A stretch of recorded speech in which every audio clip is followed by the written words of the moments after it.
Shalom Israel, Shalom, Shalom.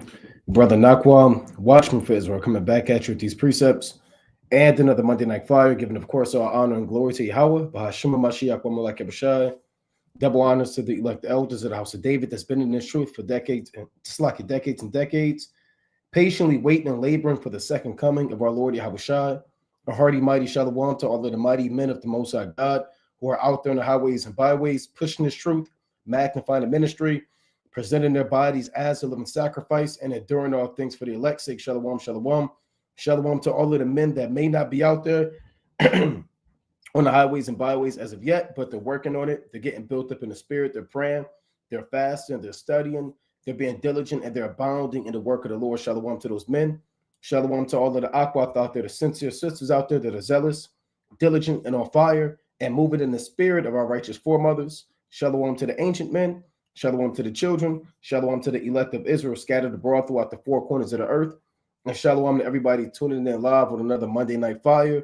Shalom Williams, Don Israel Tamid, Batyat Israel, Kyoko Banyamyan, Mahar Rakah, Ezekiel Shalom King, Yvette McKellar, Ephraimite Ak, We Got Next Israel, Azagat Saul, Shalom, Servant 144K, I 77, Shalom King, Zell, HBK Int, Gedaliah, Shalom King, Zell, and everybody else tuning in, and that will tune in, Lord willing. End times. Everybody knows we're living in the end of the world. It's not a secret. It's not a mystery. Everybody, and if you don't know, I'll say if you don't know, well, now you know. You're living in the end times. You're living in the end of the world. You're living in the days where Yahweh said that he will come quickly, and that his reward is with him to give every man according as his work shall be. You're in the days of judgment. This is the 11th hour. These are the days of rumors of wars. These are the days of pestilence. These are the days of upcoming famine. These are the days of seditions and uproars of the people, right? This is Revelation chapter 22 and verse number 20. He which testified these things saith, surely I come quickly. Amen. Even so come, Lord Yahushua. So the Lord testified the prophecies. The angel that the Most High sent to John the Revelator testifies and speaks of the judgments that are coming on the earth, man. Right? You read about wars, you read about seditions. In the book of Revelation, you read about Yahushua returning, man, destroying all the kingdoms of the world and translating them into his son Yahushua, man. Right? So the Most High is going to do all of these things. And he said, he which testified these things saith, surely I come quickly. And that was 2,000 years ago. He told John, I come quickly, on the Isle of Patmos, where John was exiled for the word of the Most High.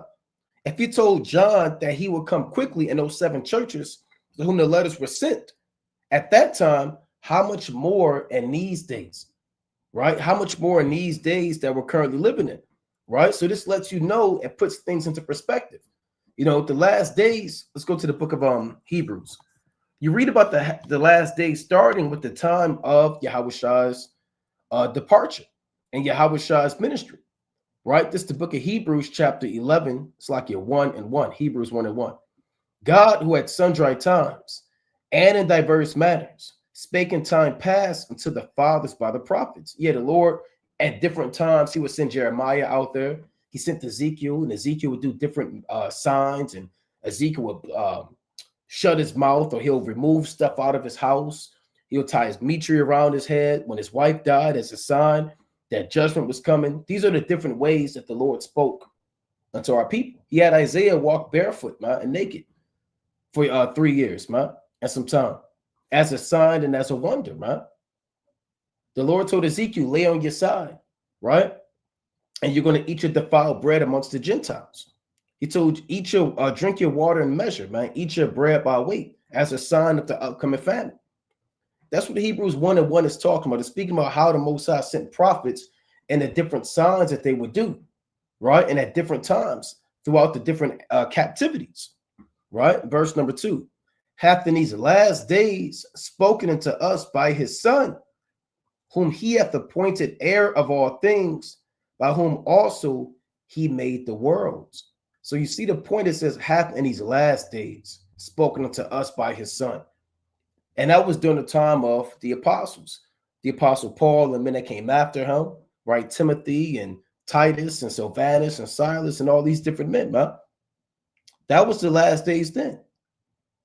And that generation is on the earth as we speak. All the apostles, all of those men, all of those righteous women, all of those righteous children, the ancient men that believed in the Lord, that waited on his consolation, all of those spirits reside on the earth in these last days. This is the last generation.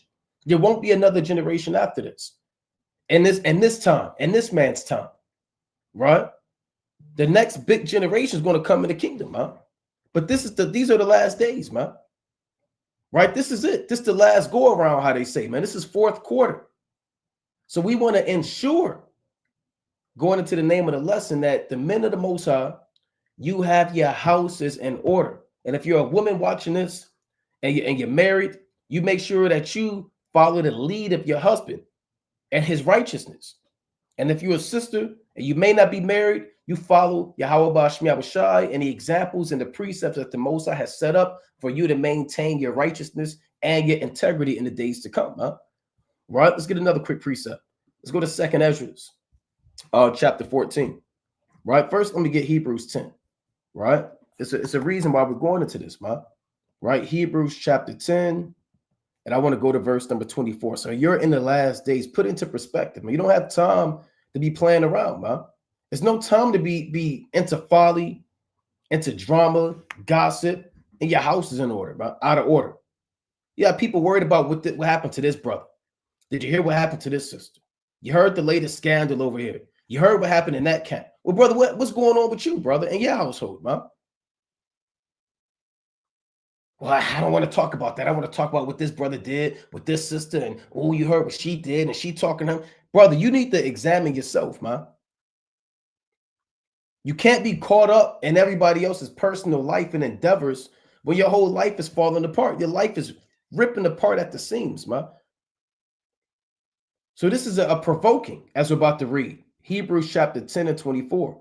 And let us consider one another to provoke unto love and to good works. So we have to provoke each other to love. Whereas in the world, you are provoked to get shot. Take shots, man. People will urge you to get drunk, smoke weed, commit whoredom, do folly. You were provoked to do wickedness, and you gave in. You gave in to do that wickedness. You took that extra shot, man. You committed that whoredom. You did ungodly things when you were provoked and enticed by your peers and who you thought were your friends, man. And those wasn't your friends. Those were demons leading you down a way of hell. But in these last days, we have to consider not just ourselves and our salvation, our works, but we have to consider one another, man. That's Leviticus chapter 19 and 17 on down. And provoke unto love and to good works. You have to provoke somebody. You really want to get on the brother nerves in righteousness, man. Press the brother out in righteousness, man. And push your brother and encourage your brother to be on fire and to be zealous and to do good works. Right? A lot of brothers, I don't like the way he keeps telling us we have to be on fire, keep being diligent. I'm sick of hearing that. Well, brother, you got a demon on you. If a brother telling you to be zealous, be diligent, be on fire, let's go, be perfect, let's be righteous, let's do the work of the Most High. If that bothers you, then that's a problem with you. You need to examine yourself. That's that demon inside of you getting vexed. We have to provoke one another to love and good works, not forsaking the assembling of ourselves together as the manner of some is, but exhorting one another, and so much the more as ye see the day approaching. And exhortation is key, man. Another word for exhortation or exhorting is encouraging, motivating. You know, often throughout the book of Deuteronomy, you read about the Most High exhorting Joshua, be strong, be courageous, telling Moses, be strong, be courageous, right? Lead these people into the land. You read about Paul encouraging Timothy, let no man despise your youth. Neglect not the gift that is in thee. I know from a child you've been knowing the Holy Scriptures, right? And he was exhorting Timothy, man. Right? So that exhortation is extremely, extremely zealous, man. And mighty, you can save a brother's life, man. You never know what brothers are dealing with. You may not be the most prolific teacher. You may not remember dates and timelines and chronology. But one thing that most brothers can do And if you can't do it, you pray to the Most High, and He'll give you that gift liberally. He upbraideth not. It's that brothers can exhort one another. And the point also says, precept rather, and so much the more as ye see the day approaching. So we should be in the spirit of exhorting one another more and more and more. It should be more exhortation, more encouraging. Brothers are flatlining. They're getting weak in the faith. There are countless videos on people why they left the Israelites, why I left the truth, why I did this. And people are dealing with demons, negative thoughts, wickedness, depression. They're falling out. They're slothful. They don't know what's going on. And they need you to encourage them. Send them that precept, man. Give them a call. Do a video. Send them a text, man. Pull up on a brother. More and more and more as we approach the end of the world, man. And the Lord said the days are going to come when ye shall desire to hear one of the voices of man, paraphrasing. You know, and you're not going to hear it. Right? Let me get that in 2 Ezra 16. Right? So these days draw nigh on the earth, man. A man shall desire. Let me get this real quick. This 2 Ezra chapter 16 and 27. So that one man shall desire to see another and to hear his voice.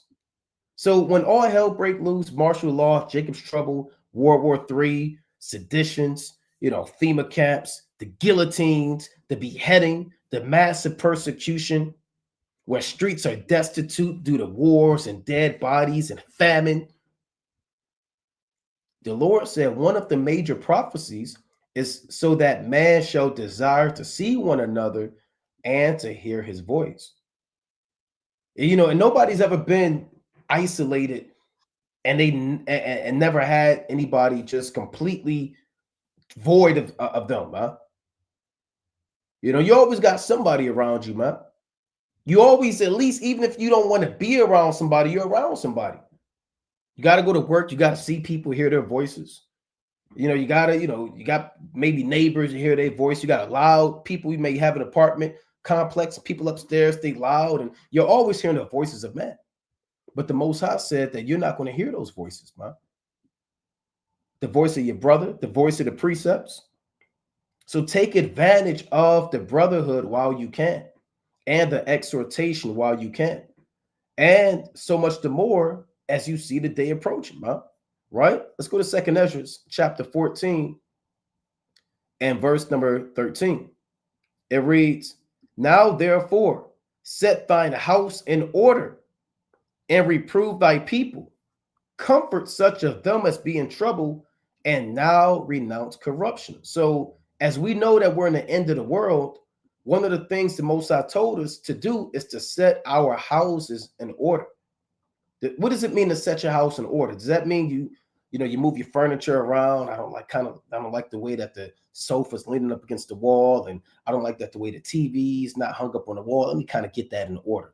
Let me move the house, move the furniture this way, and I'm gonna take the broom and I'm gonna take it from the kitchen, but I'm gonna put it in the closet. No, setting your house in order has nothing to do with the physical furniture in your literal house. Setting your house in order is not just a building that you live in with an address and a mailbox. Your house on one level, which is the most important level that we're going to touch on through the Spirit, right? Shalom, King. Shalom, King. The house on the most important level starts with you. Before you can because you may have brothers, you're married, you have wives, or a wife, you have children, you may have children under you and things of that nature. Before you can get them in order, you have to get yourself in order. A lot of brothers, they want counsel. They're reaching out on email, their phone calls. My wife doesn't listen to me. My children are unruly. I don't know what's going on. And then, a simple brother say, yeah, your family's wicked, man. Why don't you just leave them, right? Well, you got to ask that brother, well, hold on, what are you doing, man? Right? Well, I'm still kind of smoking a few cigarettes, but my wife won't listen to me. Well, brother, of course she's not going to listen to you, man. Here you are. You done told her that we're the greatest people on the earth. We're above all people. You told her to put a dress on, put a head wrap on. We can't eat pork. We shouldn't be defiling our temple. But you've been smoking cigarettes, man. And she sees you. She doesn't respect you, man. And she doesn't respect what you stand for. And now she doesn't listen because she doesn't take this truth serious because you don't take this truth serious. So your wife and your children are going to move in your fashion, man, and follow your spirit. So setting your house in order, it starts with setting you in order, first and foremost. You can't set nobody else in order if you're out of order. If you're out of order, whoever you set in order, they're going to be out of order. Let me get a quick precept. That's what did Yahushua tell the Pharisees, right? The wicked Pharisees and scribes. When he was getting on them, huh? This is Matthew chapter 23 and 15.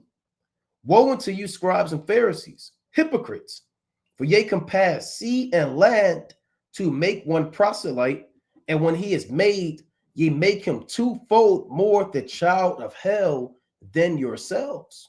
And they were doing that, man. Paul wasn't the first one to just travel to Thessalonica, to travel out to Corinth, to travel to Asia Minor. They were already doing that, man. That's why they asked you, Yahushua, whither will you go? Will you go amongst the Gentiles and teach the Gentiles? Because they was already doing that. But when they were going, they wasn't doing what Paul was doing. They was going out there, and instead of bringing people to the Most High, they was bringing people to Satan. They were getting people in order, but the Lord said they were making them twice as wicked as they were. That's what that means, two more fold the child of hell than yourselves. They were making them the children of the grave, the children of destruction. So these men that they taught and that they converted, they became wicked as hell, man. And they were worse than the Pharisees and Sadducees. So you don't want to be a brother. You're trying to put stuff in order, but you are completely out of order, moving in utter hypocrisy, man. So again, start with examining yourself. It starts with you. And I want to get one more quick precept, right? Because we are houses, man. For brothers that don't know, what do you mean? What do you mean we're houses, right? I pay my mortgage and my rent, and my house is where I live. No, brother, your spirit dwells inside of you, and you are a house, right? This is 2 Corinthians chapter 5 and 1. For we know that if our earthly house of this tabernacle were dissolved, we have a building of God, and house not made with hands, eternal in the heavens. So a house not made with hands is your body, right? Made of clay, an earthly tabernacle. Who made your house? The Most High. So if your body, which is your earthly house, is dissolved, is destroyed, blown away, and decomposes, your spirit is not just roaming around and God knows where. No, your spirit has another home, right? You have a terrestrial home and you have a celestial home, right? You have an earthly home, you have a heavenly home. Verse number 2.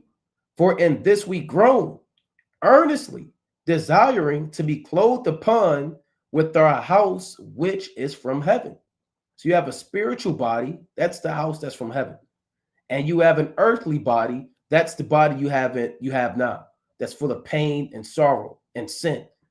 If so, that being clothed, we shall not be found naked, because your spirit is never naked. Your spirit is either in the heavens or is on the earth. It's never seeking through dry places, right? Like a demon. Verse number 4, here's the point. For in this we groan, being burdened, not for that we will be unclothed, but clothed upon, that mortality might be swallowed up in life. So we're yearning to have a spiritual body, and we're groaning in this earthly body, in this earthly house, due to sin, oppression, temptation, diverse lust, hardships, and all manner of wickedness that we have to go through. This is what happens in your earthly house, your body.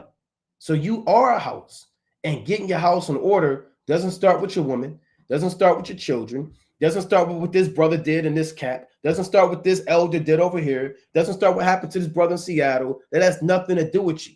It starts with you examining yourself and getting yourself right. But you got it, King.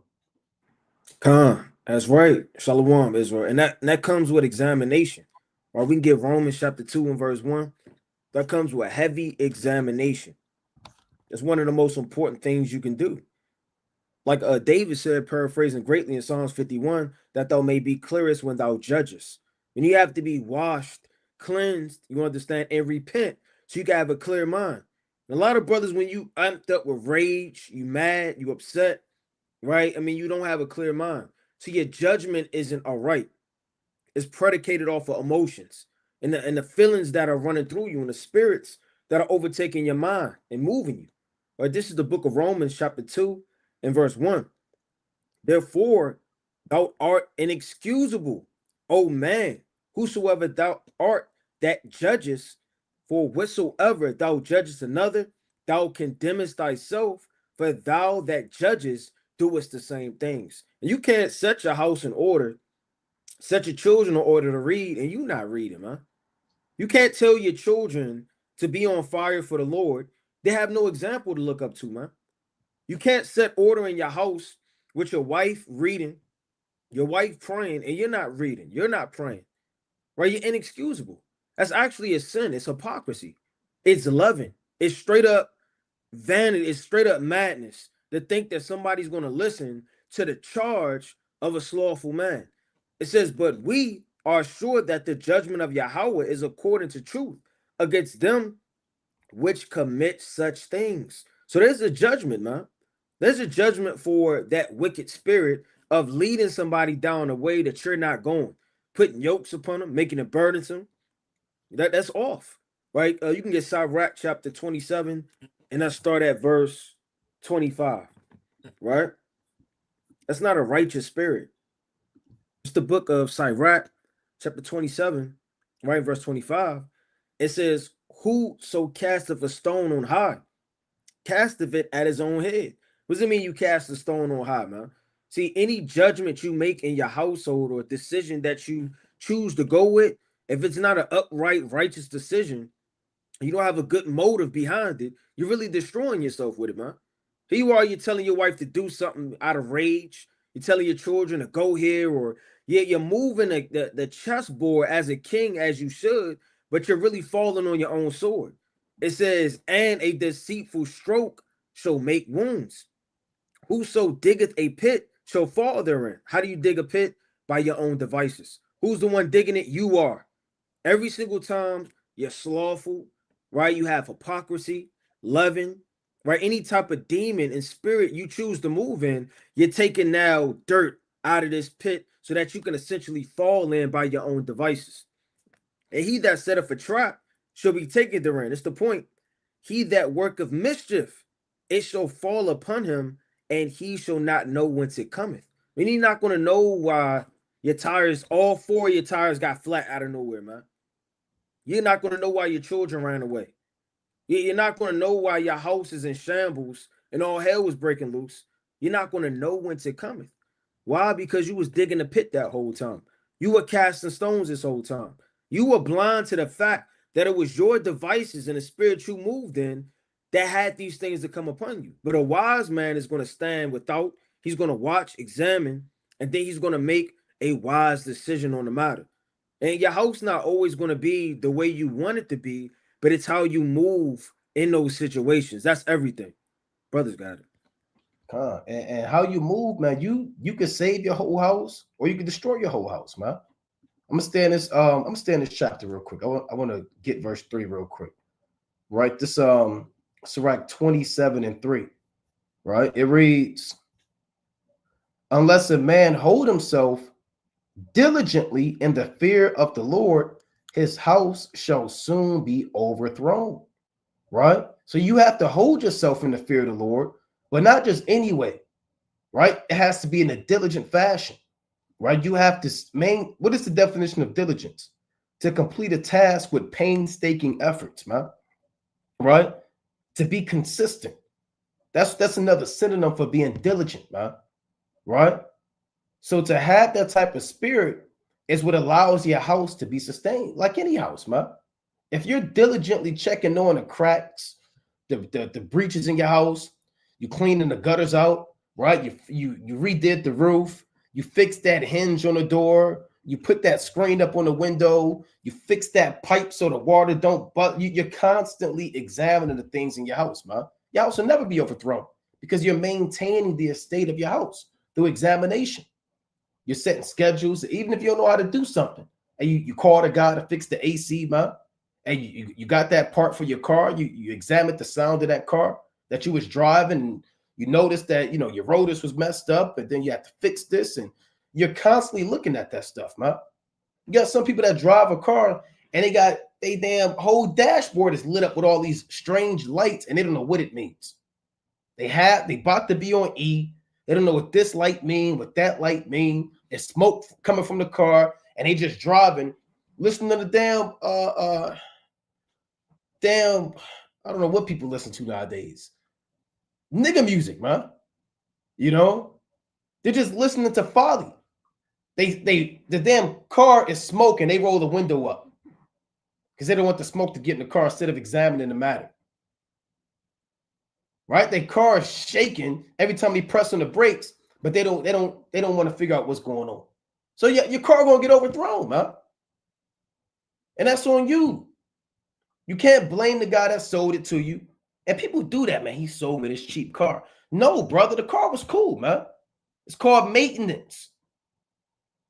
You can upgrade your car, you can get a new transmission, you can get a new engine, you can get a new, alternator starter, or you can maintain your car, maintenance, checkups to prevent, wear and tear. You have to have a diligent spirit of maintenance and upgrading your spirit, man. Otherwise, you're going to be overthrown. And what does overthrown look like? I mean, Rod gave a few examples, man. God forbid your children just leave in the night. They take that stick with that red and white knapsack, like a damn Tom and Jerry movie, and they load up their damn knapsack with a biscuit and 2 toys, and they in the middle of the train tracks, man, waiting for to hop on the train, right? Or your woman, she slams the door and she's on Facebook looking for somebody to comfort her, a shoulder to cry on, and it's not a woman, it's Jerome. Right? Or your house get overthrown, you show up to your job, and all of a sudden they hand you a brown box and they take your name tag off and say, we need you to pack up your stuff and leave. Hold yourself diligently in the fear of the Lord, or your house is going to be overthrown. Right? Have a schedule, have a routine. People have routine checkups, man. You get your oil change until you come back in, X amount of months. You gotta have some type of schedule. When you go to the physician, when your knee jammed up, they say, I want to see you in 2 weeks. We want to check on your knee. You got people, I don't have to go. I'm good. I don't have to go in 2 weeks. Yeah, you said 2 weeks. I'm canceling that appointment. Then 2 weeks go by. You don't go. Then the 3rd week, you tear your ACL. You have to have some type of routine, man, to maintain your house, man. Let me get one more quick precept. Let me go to Ezra, right? Let's go to Ezra, the 10th chapter, right? To go into that examination, man. Where we at? This Ezra 10. I'm gonna read 1, then I'm gonna just get to 16.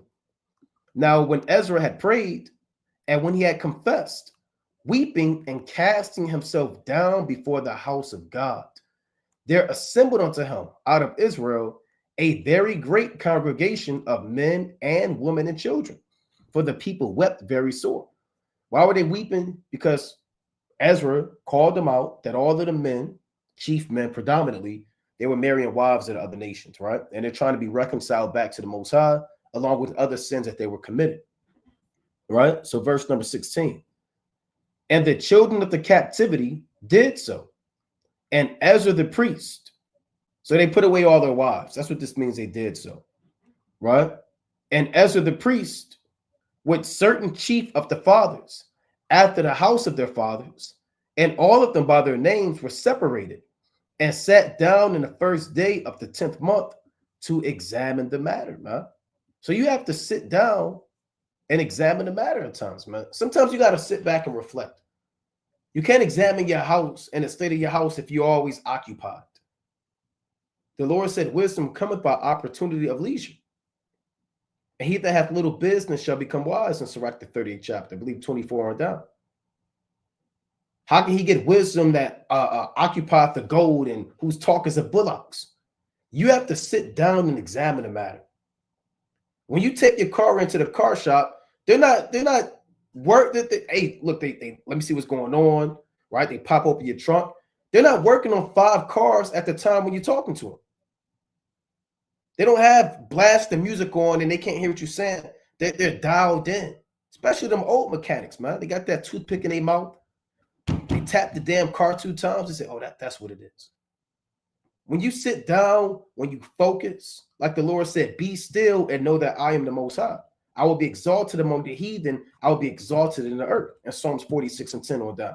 You have to be still. You have to sit down and look inside and see what's going on in your house. Turn your phone off, man. Get off of social media. Turn the TV off. Turn the music down, man. If you got a family, hey, look, man, go sit in the car, go sit in the room somewhere, man. You need that time to get your mind right, man. You can't be on 1,000 or you'll never be able to see where the breaches are in your house. You have to sit down and examine the matter, right? But you got it, King. Khan, that's right. Let's go to Sirach chapter 38 in verse number 28. I'm going to start at 27, right? It's Sirach chapter 38 in verse number 27, right? And two, the Lord said, paraphrasing greatly, beware of thy own children, right? He didn't say that for no reason. Look at Absalom, look at Ananias, look at all of these different men. You know, look at, when you read Acts, the 5th chapter, Ananias, right? And his wife.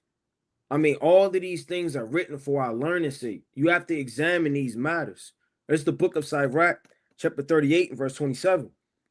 So every carpenter and workmaster that laboreth night and day. So a carpenter don't just throw something together, man. I've never just seen a brand new house building, agricultural thing set up, and it's just thrown together, man. So they have to have measurements, they have tape, right? They even have laser beams, they have everything in rulers, they have measurements, they have all of these things mapped out that all the precise cuts have to be right. And if something is a little off in your house, eventually that foundation is going to be wobbly as you continue to build on it. Who's the foundation, Yahushua? You may build family, you build more children, right? You get stronger in the word, right? You're doing this, you're doing that. If that foundation and that structure as you build isn't strong and it's off, right, it's going to eventually fall. And they that cut in the grave seals and are diligent to make it great. So don't let carnal men in this world. I mean, when you look at certain buildings like an apartment building, some of those buildings, they have 20 floors, man, 15 floors. I mean, look at the maintenance, like the brother was going into, that you have on each individual floor. The sweeping, the cleaning, the vacuuming, taking out the trash, right? The painting, right? All of these different things are done to maintain that building, right? It says, and are diligent to make great variety and give themselves, right, to counterfeit imagery to watch to finish a work. The smith also sitting by the anvil and considereth the iron work, and the vapor of fire wasteth his flesh. So this man is damn near hurting himself, man. See, certain jobs aren't easy jobs. You got plumbing jobs, people grabbing big old pipes, they're getting all type of oil in their eyes, they're swinging from cranes, people lifting up stuff. You got those people in Ocean 10, they're all the way under the ground working on different things and pipes, and they're setting up the cranes. All of those things are hard. They're beating up their bodies, they're bruising their bones, right? So they sitting up, they got fractures, right? These different things in this world to maintain it aren't easy, man, right? It takes a lot to maintain and to build, right? The Lord is saying, and consider the iron work, and the vapor wasteth, right? Fire wasteth his flesh. And that's spiritual, man, because it's going to be hard, man. Brothers may not get no sleep, trying to get your house in order. You may have to wake up earlier, right? You have to fight temptation. These things, they waste of you, man. Don't think, I mean, it's the easy road out to just go to the bar and get a drink. It's the easy road out to just turn over aggressively and pluff your pillow up, man, and just go to sleep and snatch all of the covers and roll in a circle so your woman cold. It's easy to do those things. It says, and he fighteth with the heat of the furnace. The noise of the hammer and the anvil is ever in his ears. Right? So he's going through pain, man. And this is mental stress. His ears hurt. He's sweating. He damn near getting 1st degree burns. Right? and his eyes look still upon the pattern of that thing that he maketh. So although it's not going the way he wants, physically, his mind is to finish the thing he's building, man. I mean, you got babies that cry all night, right? It's easy to just, have your auntie raise them, or not be a father in the house. It's easy to go off, but it's hard to do the things that you need to do as a man. That's what the Lord is saying. That these people in the world, that's why the Lord said that the children in Luke chapter 16, right? Let me get that real fast. Can we come back to that? Luke chapter 16 and 15, I believe. I want to get this quick precept. I don't want to quote it.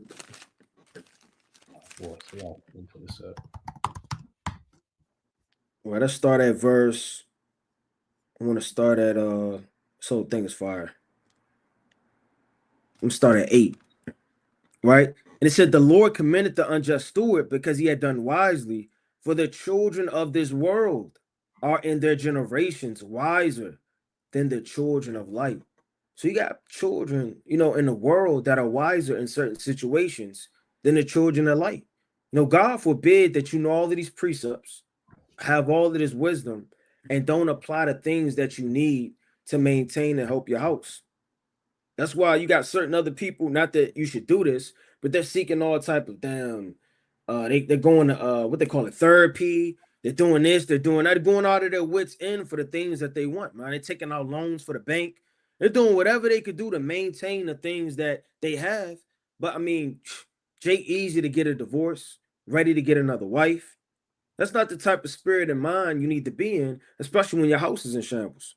Right? I want to go back to Sirach real fast, finish that precept. It says, his eyes look still upon the pattern of the thing that he maketh.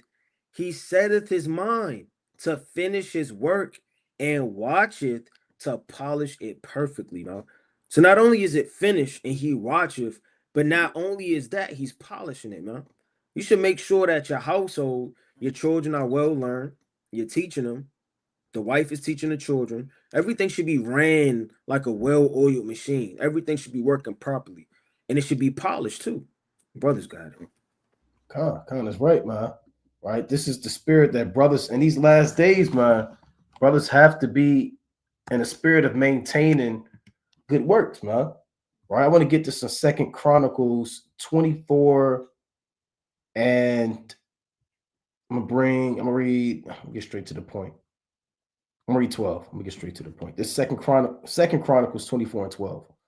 So this is the rebuilding of the temple with the priest Jehoiada through the Spirit, right? This is Second Chronicles chapter 24 and 12. And the king and Jehoiada gave it, meaning gave the money, to such as did the work of the service in the house of Yahweh, and hired masons and carpenters to repair the house of the Lord, and also such as wrought iron and brass to mend the house of the Lord. So the workmen wrought, and the work was perfected by them. And they set the house of God in his state and strengthened it. And, these men were diligent to do it, man. Going back to the precept, to get the work done. But another part is Jehoiada, he didn't have, it doesn't say that he had the skill set and the talents by himself to build the house, man. Neither did the king at the time. Doesn't say he had the skill sets and the talents to build the house. If you know that you may not have the experience, you might want to surround yourself with people that know how to build the house, right? If you know that you're not, and I'm speaking carnally but parabolically, if you know that your house piping is jammed up and your plumbing system is messed up, you might want to surround yourself with a plumber. You might want to get in contact with a plumber and know the trades and the ins and outs of it. You might want to look something up or surround yourself with a plumber. If you know that your refractory work, your brick work is messed up, you might want to surround yourself with a mason. If you know that you always got to go to the circuit breaker and your circuit system all messed up and the lights are flickering in the house, you might want to get with an electrician. So the point is, if you want to build your house, you have to gather together, man. You have to come together and surround yourself. Let me get this in Sirach 37. With people that know how to help build a house, man.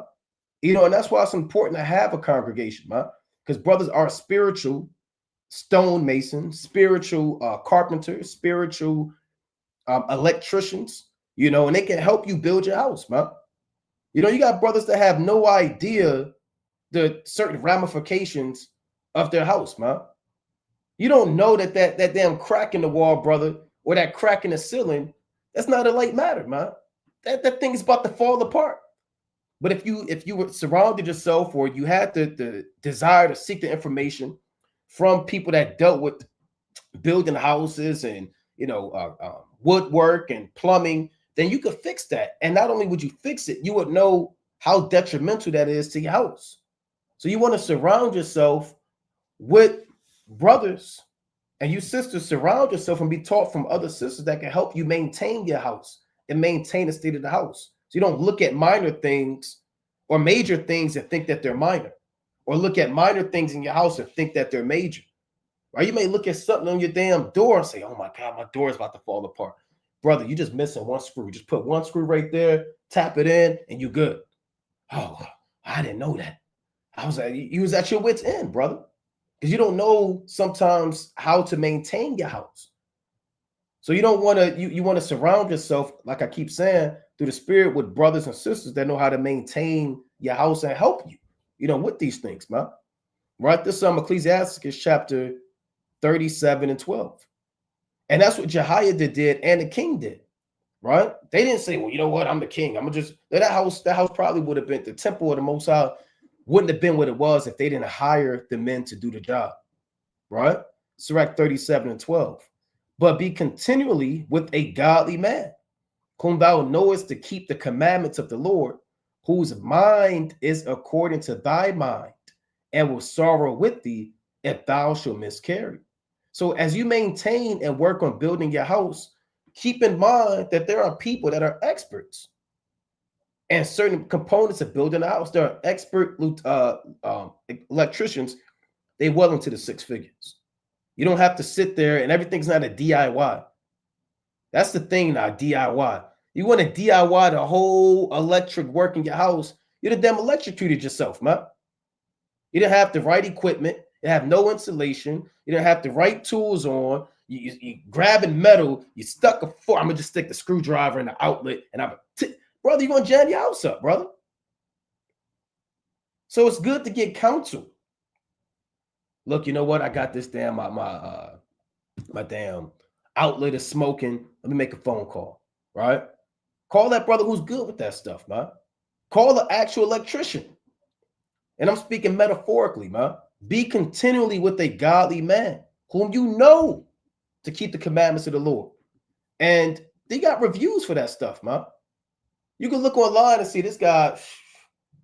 Yeah, he got his number posted online for being an electrician. He got 1 star, and he got 1,000 negative reviews. You might not want to call that guy. You might not want to consult with everybody. Just because they said that they're an electrician doesn't mean that they're a good electrician. You might want to get with the 5-star guy who's been doing this thing for 30 years, and he has a plethora of good reviews, right? So going back to this in 2 Chronicles 24, these men were able to prosper due to the wisdom that Jehoiada had set up to get men and surround himself with men that can perfect the house of the Lord. I'm gonna read verse number, I read 13. I'm gonna read 13 and 14. 2 Chronicles 24 and 13. So the workmen wrought, and the work was perfected by them. And they set the house of the Most High in his state and strengthened it. And when they had finished it, they brought the rest of the money before the king and Jehoiada, whereof were made vessels for the house of the Lord, even vessels to minister and to offer withal, and spoons and vessels of gold and silver. And they offered burnt offerings in the house of the Lord continually all the days of Jehoiada. And this was a mighty man. He's one of the few, if not only man, that's not a Judite to be buried with the kings of Judah, man, in the city of David, due to his wisdom and counsel and zeal he had for the house of the Lord. So keep that in mind too. As you work on building up yourself, it's okay to get counsel, man. It's okay to gather together and surround yourself with brothers who may help you build up your house, right? Because everything you may do is right in your own eyes, and everything's not a DIY, do-it-yourself project. You're going to overthrow your house if you don't get help or surround yourself with the brothers that can help you too. But you got it, King. Yeah, and that come with recognizing brother's spiritual gifts, man. See, brother may be a great, reader or a great teacher. That doesn't mean he's a great counselor. So I mean, you take your spiritual gift home or break it down prophecy, but that may not have anything to do with the discernment that you have that another brother may see. And that's good. You talking to brothers. Small conversations and wisdom, they cut out large councils. The more you just isolate it, you compacting everything, you're not reaching out and just having a conversation. See, I think a lot of brothers' time, they just think if you reach out for help, it may make you look weak, Right. or that's not mighty, or I don't really want to, say all of this. And brother, you can't be bashful. Being bashful could overthrow your soul, man. Here you are, you don't know what to do. It's a red wire and a blue wire, and you sitting up there sweating with the pliers in your hand, the snippets in your hand, man. And you mess around and blow your house up, man. Right. Right? Let's go to Malachi chapter 2. Malachi chapter 2 and verse number 5. Right? It's the mighty book of Malachi chapter 2 and verse number 5. Slakia, 2 and 15. That's what I want. Okay. It says, and did not ye make one? He make one, yet had he the residue of the spirit, and wherefore one, that he might seek a goodly seed, man, a godly seed. Therefore, take heed to your spirit. So the Lord is seeking that godly seed, those that fear him, keep the commandments. The Lord said, therefore, take heed to your spirit, and let none deal treacherously against the wife of his youth. Yeah, this is spiritual, but you can also apply this spiritual. It's like your physical, man. So when you take heed to yourself, you don't want to deal treacherously, evil with the wife of your youth, man. It says, for the Lord, the God of Israel, saith that he hateth putting away, for one covereth with violence his garment. So you don't want to be that brother, you covering up things, you dealing treacherously. You coming to camp mighty, you shaking the hand, you on fire, you doing all of these things, but you secretly, you beat your wife, man. And we've heard things, right? You beat your wife, you call your wife out her name, the B word, right? And all other things. Your woman, she may, be conscious about, her weight, or she may be, in a spirit about, whatever the case may be, she might have whatever the case may be, man. You just poking on that, right? Hey, you'll never be like her. You'll never be like Judith. Right? Just slanders and wickedness, man. You think you think you're like Esther, man? Right? And it just debates her courage, her strength, and then you put on your rough garment to deceive, and then you go out the camp, man. It says, for one covereth violence with his garment, saith the Lord of hosts. Take heed to your spirit, that ye deal not treacherously, man. And why does the Lord say things once, say twice? Because Jake is hard-headed, man. He'll tell you one thing, you'll turn around, 15 seconds later, you forget it. Lord's telling you over and over and over not to deal treacherously and wicked, man. Stop being two-faced. Stop being one brother at camp and another brother when you get home. You drinking excessively. You're a drunkard at home, huh? You smoking weed. You smoking cigarettes, Capones, cigarellos, Jacks, right? Blacks. You smoking everything there is to smoke, and you being a whole different person when you get in the house. That's going to shape the spirit of respect and reverence. It says, ye have wearied the Lord with your words. And you can weary your wife with your words, man. Let a brother say he's sorry every other day. What do you think that's going to do to your woman, man? Or let your woman say she's sorry to you every other day. It's going to put a spirit on that person. I'm sick of it. And you put more spirits on that person, man. The Lord said, deferred hope maketh the heart sick. So you don't want to have somebody hope in something. If I tell a brother, hey, I'm going to bring that thing. Yeah, I got you. I'm going to bring you the extra sword. Every single Shabbat, I keep forgetting it. The brother may end up rebuking me. Hey, what's going on? Your mind not right? You cluttered up? You out of order? What's going on? Brother may press me out, man. You don't want to defer hope. You say something, you got to be about it. And you could weary the Lord. I apologize, Salakia. You praying over and over and over and over for the same sin. Ye have wearied the Lord with your words, yet ye say, wherein have we wearied him, huh? And you know what that is? It's a reprobate. Right. That's somebody that's drawn forth to something, then withdrawn, then drawn forth to something. His mind isn't made up, huh? Yeah, we did weary the Lord. How do we weary the Lord? I thought we was on fire. I thought we did this. You know, that's a brother arguing with his woman, right? You worrying your woman, she pulling you up on your charges, and or vice versa. You pulling your woman up on the charges. What did I do? When did I say that? You know, it says, when ye say every one that doeth evil is good in the sight of the Lord, you pervert judgment, and he delighteth in them, right? Where is the God of judgment? Right. I want to get one more quick precept in Wisdom of Solomon, chapter 11, in verse 12. Right. Wisdom of Solomon, chapter 11, in verse 12. Right. Right. This book of Wisdom of Solomon, 11 and 12. It says, for a double grief came unto them, and a groaning for the remembrance of things past.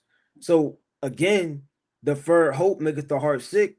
You know, a brother could did something extremely treacherous and wicked to your household. You know, you may have called her out her name. She may have had trauma and things in the world, or her father, her brother used to call her. She used to get picked on when she was younger, whatever the case may be. You know, a lot of people they got spirits and different things that trouble them, huh? Right? And then you do it again and you open back up that wound. The Lord said a double grief cometh upon them, and a groaning for remembrance of things past. Meaning what, man? You do something you ain't supposed to do, even though it may be small in your eyes, you know, opened up a whole flood of tears for your woman, or a whole flood inwardly of tears for that man. And now he can't get over it. It's 2 weeks. It's 3 weeks. And the matter was over something small that could have been talked out or worked out or not even done in the first place. But yet the remembrance of the trauma, the pain of repeatedly doing the same thing over and over makes a double grief. So, I mean, try if you can, as much as lie your thing you through the spirit, to examine these things, man. Don't be that brother that's repeating that same offense, or that sister that's repeating the same offense. You got it, King. Yeah, that's the spirit. I was thinking of this in Proverbs, right? To add to that. This Proverbs 17 and 9. Right? It says, he that covereth the transgression seeketh love, but he that repeateth a matter separateth very friends. Right? And that's plain, right? You can't be doing, God forbid, a brother's put his hands on his woman. And then, I mean, this is what happens, man. Right? You have domestic abuse, man. Like outright, all jokes aside, you have domestic abuse. And then what do? That you seek love. Oh, I'm sorry. You know, my anger got the best of me. You know, I'm normally not like this. Look, you know, whatever these demons say, right? You've seen these TV shows, these movies. You probably, you know, some of you brothers, you know, you've been through this, or sisters, you've been through this, man. Right? It's always a cover up, you know, or I'm gonna take you out, or you know, I'm a changed man, I'm a whatever, right? People that cover their transgressions, they seek love. But he that repeateth the matter separateth very friends, man. And your chief friend ultimately is Yahushua, if you're in this knowledge, if you're doing the will of the Most High, right? The Lord said, ye are my friends if ye do whatsoever I've commanded you.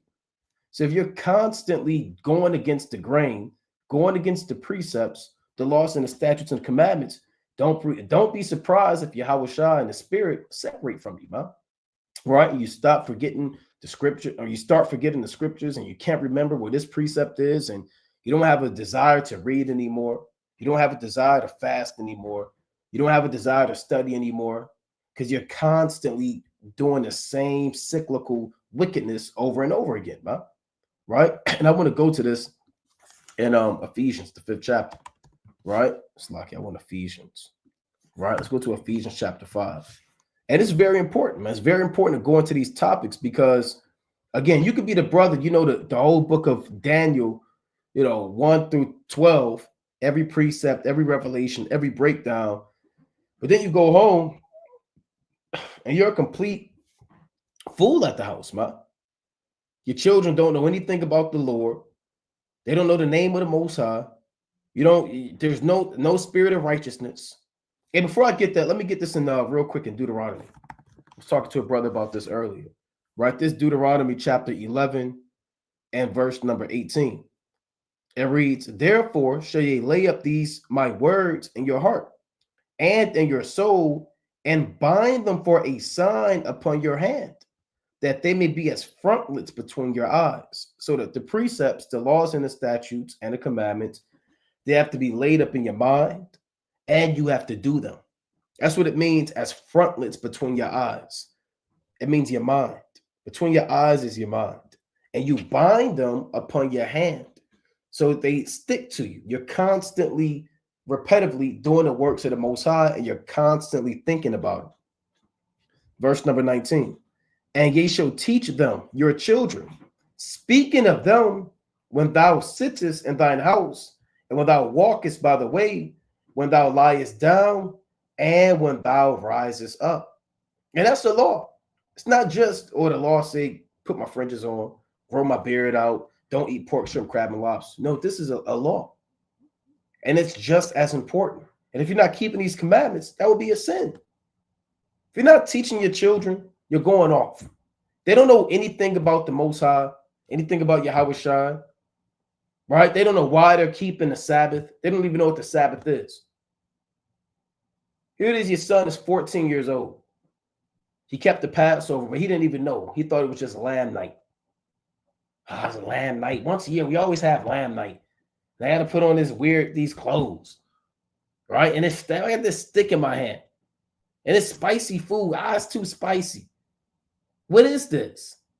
It's just herbs. Eat it. It's just herbs. It's good for herb and eat. Go to bed. Right? Herb, eat the Passover. That's wicked, man. You rushing your son and he don't even know what the Passover is about, man. You refuse to tell him. You're supposed to teach your children. Speaking of them, when thou sittest in the house. When you're in the house, hey, it's all right to, questioning your child, man. What's the name of the Most High? Right? Hey, well, what is easy questions, right? Can we eat pork?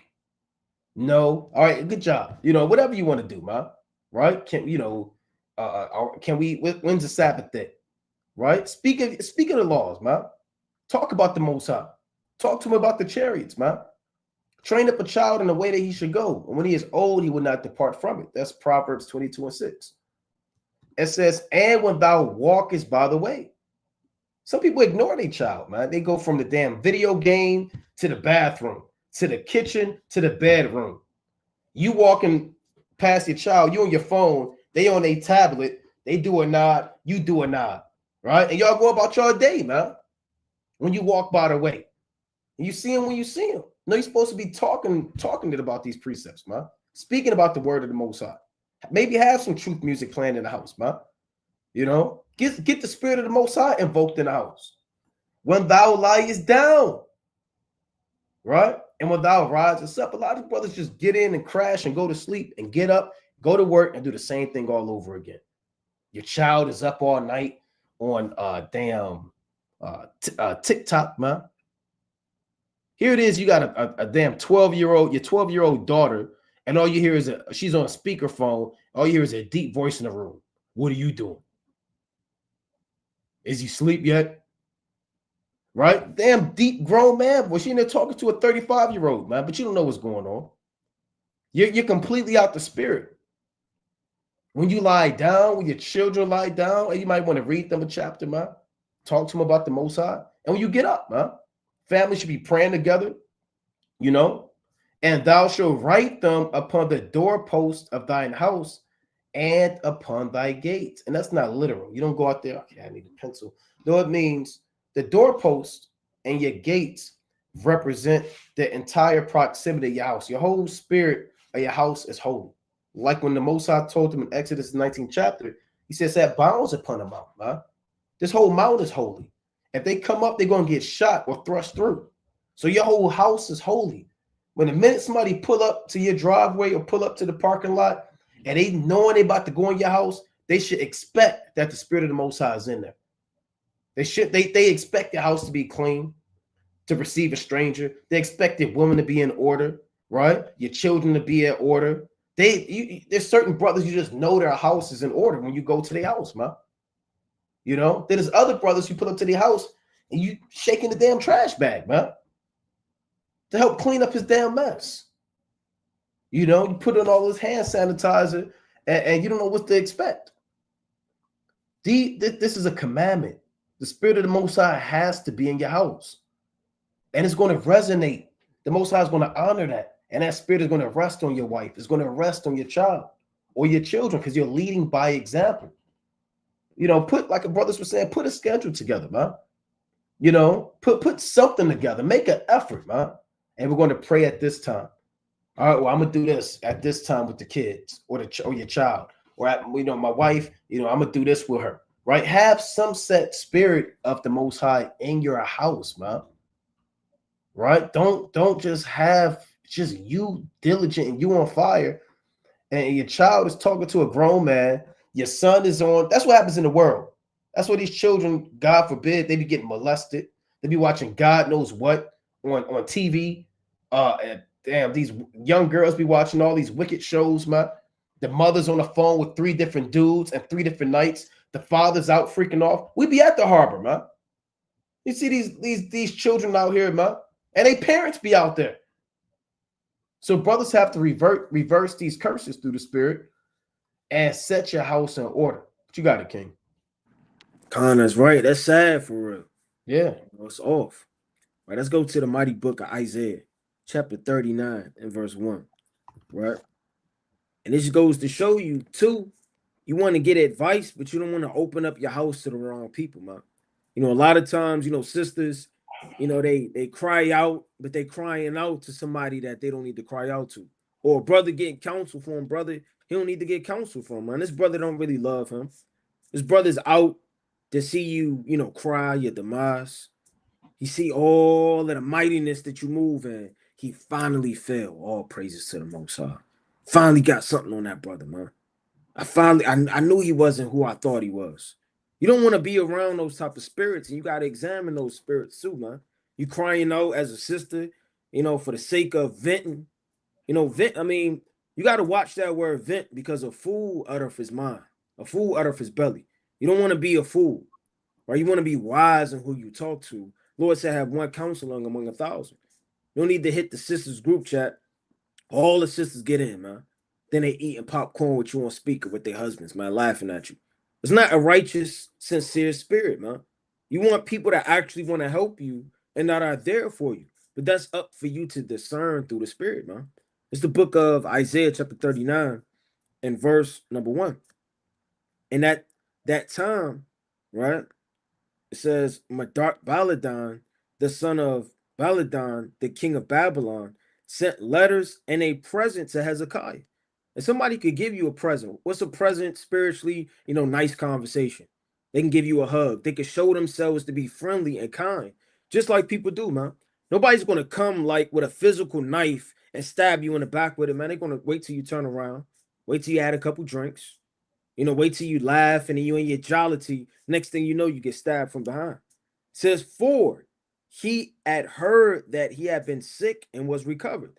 And it seemingly that's a nice thing to do. Somebody, may send something to your house, Goodwill soon card, whatever the case may be. Somebody may just give you, some juice, right? Whatever the case may be, some fruits and some roots, whatever. It says, and Hezekiah was glad of them and shewed them the house of his precious things. So, his jollity and him being happy overthrew the discernment that he should have had on that these were heathens, man. What's a heathen spiritually? A demon, man. A wicked demon, a wicked spirit.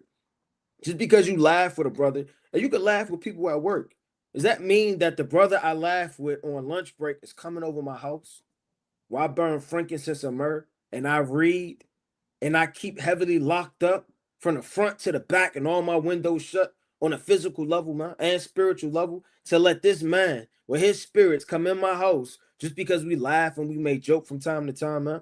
Have open conversations at work, whatever the case may be, about schedule, sports. That doesn't mean that I'm going to take my discernment out the window, open my house up, and let spirits come in, man. Because people bring spirits in your house, right? On a physical level, people bring mud in your house with their shoes. They bring an odor in your house with their smell, whether it's cologne, perfume, oils, or a stink or a stench. People bring things in your house on a physical level, man, right? A woman can have, weave in her hair. She dropping strands. This is on a physical level. How much more on a spiritual level, man? You know, adultery then went into your house, drunkenness. Now you wondering why every single time this brother come over, y'all always get the bottle. Right? You always seem to murmur when this sister come over because all y'all do is watch Basketball Wives, man. It's a spirit that comes in your house. It says, and Hezekiah was glad of them and shewed them the house of his precious things. And your precious things, nobody should know of, man. These are the things that should be kept secret. The silver and the gold. You make sure, brother, where you keep your watches, you know, your bracelets, your chains, right? Your car keys, your safe, and the spices and the precious ointments, and all the house of his armor. That's even how he protects himself, man. What would he gain of showing them, right, these precious things, man? And when you show these spirits and you open up your house to these spirits and these demons come in and you show them all the things that you have, man. Okay, these the only the precepts I know. Okay, he only knows these precepts. Let's attack him with these, right? Awesome. Yeah, this is all he knows. They have demons, man. They play chess. They crafty. See, you open up your house, all hell could break loose, man. It says, and all that was found in his treasures. There was nothing in his house, nor in all his dominion, that Hezekiah shewed them not. So, I mean, you don't want to, like I said, these accounts are written for your learning's sake, man. So the Lord had, out of all the acts of Hezekiah, all of the mighty things he did, all the things he fell from that are not written, right? All the things, you know, that a lot of our forefathers had mental stress, right? Whatever the case may be that they dealt with, right? These accounts are written. Don't open up your house to everybody. It's going to requite you a shrewd turn, like the scriptures say. You got it. That's right, man. Also wanted to get made me think of Matthew the 12th chapter, right? 12 and 43 concerning your house. Right? This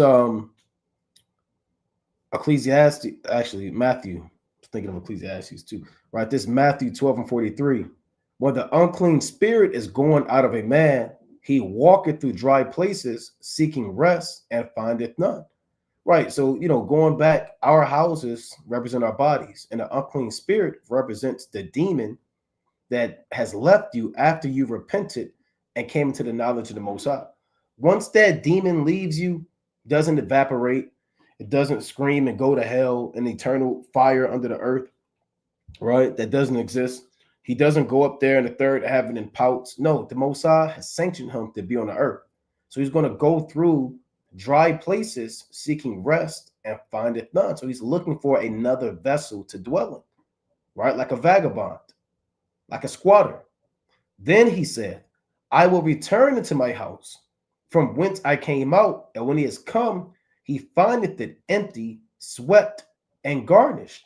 So these demons are going to come back to you, man. Once they leave you, it doesn't mean they're leaving you permanently.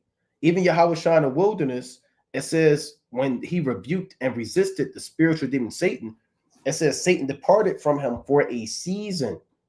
For a season, meaning for a temporary period, man.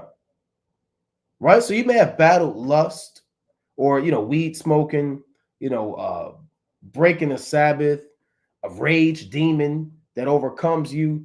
Those demons will leave you for a while, but they're going to come back.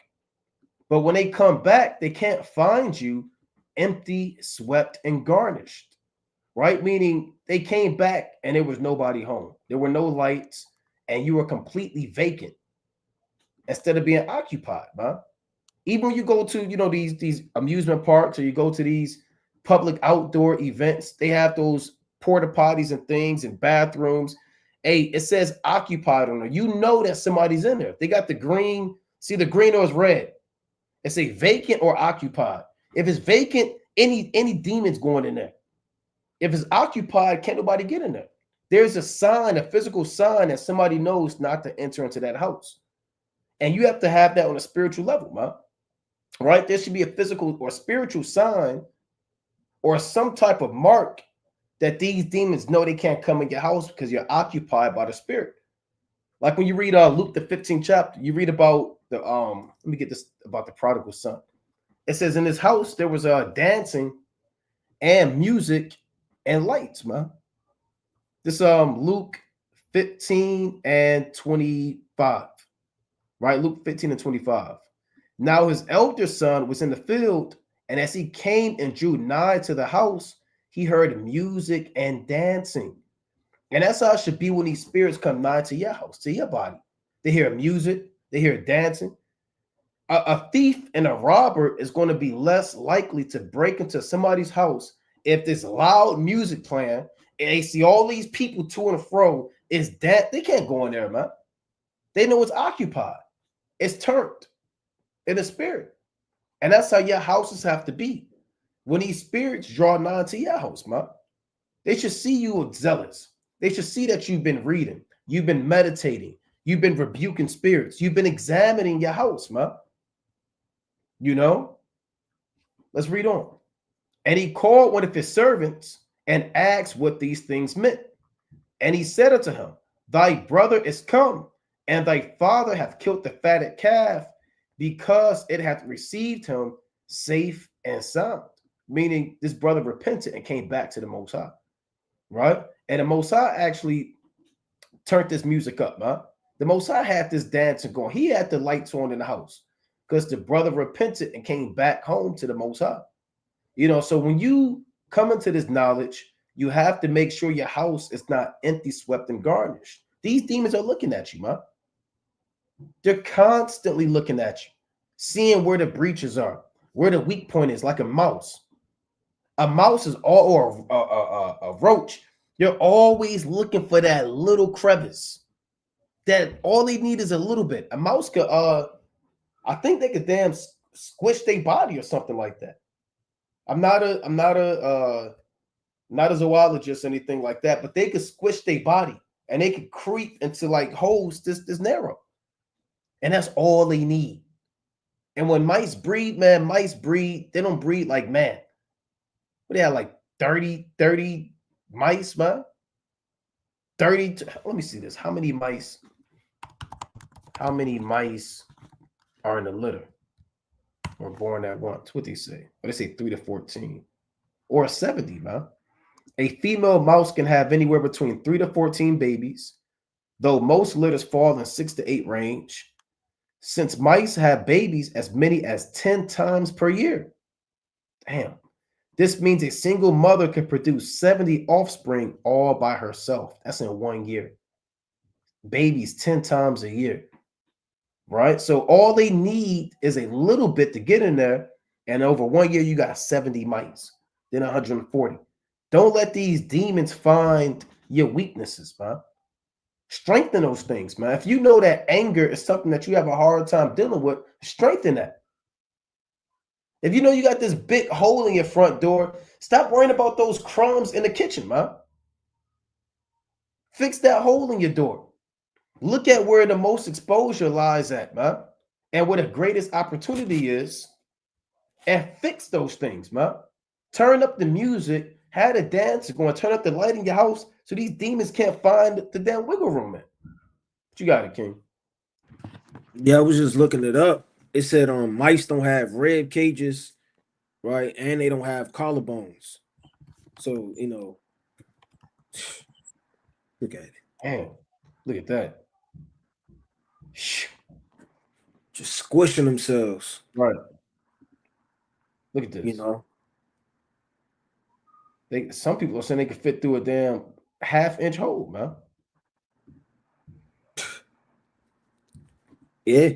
That's how crafty these demons are, man. Right. You leave a little breach, it's a wrap. Right. And he's not coming alone. He going to get intel. He's spying out the spot. And then next thing you know, man, all hell is going to break loose. Let's go to the mighty book of First Maccabees. Right, chapter 13 and verse 50. Right, First Maccabees chapter 13 and verse number 50. And Simon was doing heavy cleansing during the time, you know, that he came on the scene. This is the book of First Maccabees chapter 13 and verse 50. It says, then cried they to Simon, beseeching him to be at one with them, which thing he granted them. And when he had put them out from thence, he cleansed the tower from pollutions. and entered into it in the 3rd and 20th day of the 2nd month, and the 171st year, with thanksgiving and branches and palm trees, with harps and cymbals, and with viols and hymns and songs, because there was destroyed a great enemy out of Israel. So when they came in, they didn't just come in, just sweeping it real fast, man. You don't sweep your house real fast. It's not one conversation. If you really got a lot of plethora of spirits, there are layers of conversations and things you need to do to get those spirits out. See, a lot of time Jake think just because you know you lay down with your woman one time, or you take her out on one date, Jake mind goes back to all things are fine. I mean, she may still have leaven in her, she may still have trauma, or she may still be battling spirits, or that one thing you do could trigger that collapse of everything you've been building all this time, huh? Right? They got that game, I think it's called Jingles, where like you take out a block, and you Right. take out a block, and you take out a block, and until the whole thing fall down. Jake get real crafty with that game. They plucking it, they moving real slow, they putting things on top, right? And then you think it's gonna fall, and then maybe it'll never fall. And then that when you least expect it, you taking that block out, all hell break loose, man, and it all falls down. It says he ordained also that they, right, should keep, right, every year with gladness. Moreover, the hill of the temple that was by the tower he made stronger than it was. So that tower that was lacking, it needed help, it could have been feeble or not as strong as it should have been. He examined it, watched it, and he built it, and he made sure that it was stronger than it was, man. For people that are around DC or have seen, they do from time to time the maintenance, right, on the Secretary of State building, Abraham Lincoln Memorial. Like, they'll come and you'll see those men standing on those ledges, and they'll be looking at the stone, filling it in the cracks. They'll do a maintenance to these statues and idols, man, to make sure that they can continue to hold up, right, whatever they built them and that foundation to stay on. But in righteousness, you got to apply that, man. See, a tower is high. There are many things that could be in a tower, and a tower essentially is to the top where you could be able to see and have a lighthouse for a watchman to blow the trumpet for alarms of war. If your tower isn't built up and it isn't strong, you're not going to be able to watch. You're not going to be able to perceive demons, blow the trumpet. You're not going to be able to sustain a city right behind the walls, right? It says, and when Simon saw that John his son was valiant man, he made him a captain, right, of all the hosts that dwell in Gaza. Right, one more. First Maccabees 14 and verse. I want to start at verse 4. Because a brother may say, "Was too much for me. I can't do it. I got 5 kids. I got a wife. I work a 12-hour shift." Right? This is the book of First Maccabees 14 and 4. As for the land of Judea, right, that was quiet all the days of Simon. So one man made a difference. One man had wars to cease, righteousness to flourish. You want to move like Onias. You want to move like Simon. No, these men, when they were in power and they led, righteousness yielded out of it, man. Look at David. Look at Solomon, the peace that came with Solomon. That one man. So when you come home, figuratively, not necessarily literal, everything should be quiet. Everybody should know that the king is home, huh? Any questions that need to be asked, any breakdowns, right? Any wisdom, any counsel, right? Anything financial, anything that needs to be established, documented, moved, they looking at you, man. If you come home and everybody's, they run, all your kids, they run over your shoes. They don't even greet you. Right, you get greeted with a football thrown at you, and then you ducking it as you coming in the house, man. Your woman, she on the phone, twirling that old extension cord, man, from the 90s. And you trying to wonder out where the food is. You checking the oven, ain't nowhere to be found. The refrigerator empty. Right? You don't want to come home like that. That's off. It says, for in the land of Judea, that was quiet all the days of Simon, for he sought the good of his nation in such wise as that evermore his authority and honor pleased them well. So his authority pleased them, huh? not because he was beating up people, man. Authority doesn't necessarily always come with fear. It comes with, like, Most High doesn't let you down. Most High doesn't, do something he said he was going to do, then he doesn't do it. No, the Most High, he keeps his word. So that honor of being able to follow that is extremely easy. You want to mimic and map and watch and take on the footsteps of Yahweh in the same spirit. No, Simon didn't disappear for a season, man. He always led the people. He was always diligent and building up and leading. That's why it says, evermore his authority and his honor pleased them well. It says, and he was honorable in all his acts. What's all his acts? You could break that down to everything, man. The way he walked, the way he communicated, right? How strong he was in the spirit. He's not just fainting everywhere. And what happened to Simon? Let's lift him up. No, he was moving in a spirit to where all his acts were honorable and it pleased the people well, man.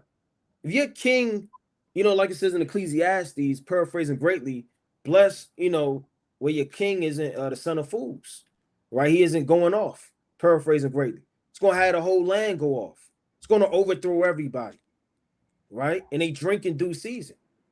It says, in all his acts, so in this, that he took Joppa for an haven and made an entry to the isles of the sea and enlarged the bounds of his nation and recovered the country. You got it. Yeah, that's right. I was going to try to get that precept in Ecclesiastes, right? Through the spirit. Ecclesiastes, I'll find it. But I'm going to get this precept first. Let me get Genesis, the 18th chapter. All right. But this is Genesis chapter 18 and 19. It reads, I'm going to start at 17. I'm going to start at, 17. Genesis 18 and 17. And the Lord said, shall I hide from Abraham that thing which I do? And Simon, Abraham, David, these men, the Most High didn't hide certain secrets from them. The Most High revealed unto him promises. Abraham received visions. Abraham was called a prophet. And if you want the Most High to reveal more wisdom to you, if you want the Most High to reveal more understanding to you, you want to grow in the fear of the Most High, you want to grow in the knowledge of the Most High, there are prerequisites that come with that, right? Now, the Most High said, I'm not going to hide anything from Abraham. And what if the Most High wants to reveal things to you, man, but your house is out of order, man? Maybe there are blessings the Most High is withholding from you, man. Maybe there are dreams and visions the Most High is withholding from you, opportunities, man. But you're out of order. Your house is out of order. You refuse to repent. You refuse to examine yourself. Now the Most High, he's withholding things from you. It says, shall I hide from Abraham that thing which I do? And that's a rhetorical question. Like, no, I'm not hiding nothing from him. Seeing that Abraham will surely become a great and mighty nation, and all the nations of the earth shall be blessed in him. For I know him, that he will command, and this isn't the Lord talking to Abraham, which is heavy, right? This is the Lord speaking to in the spirit, right, with the angels as they're going towards Sodom.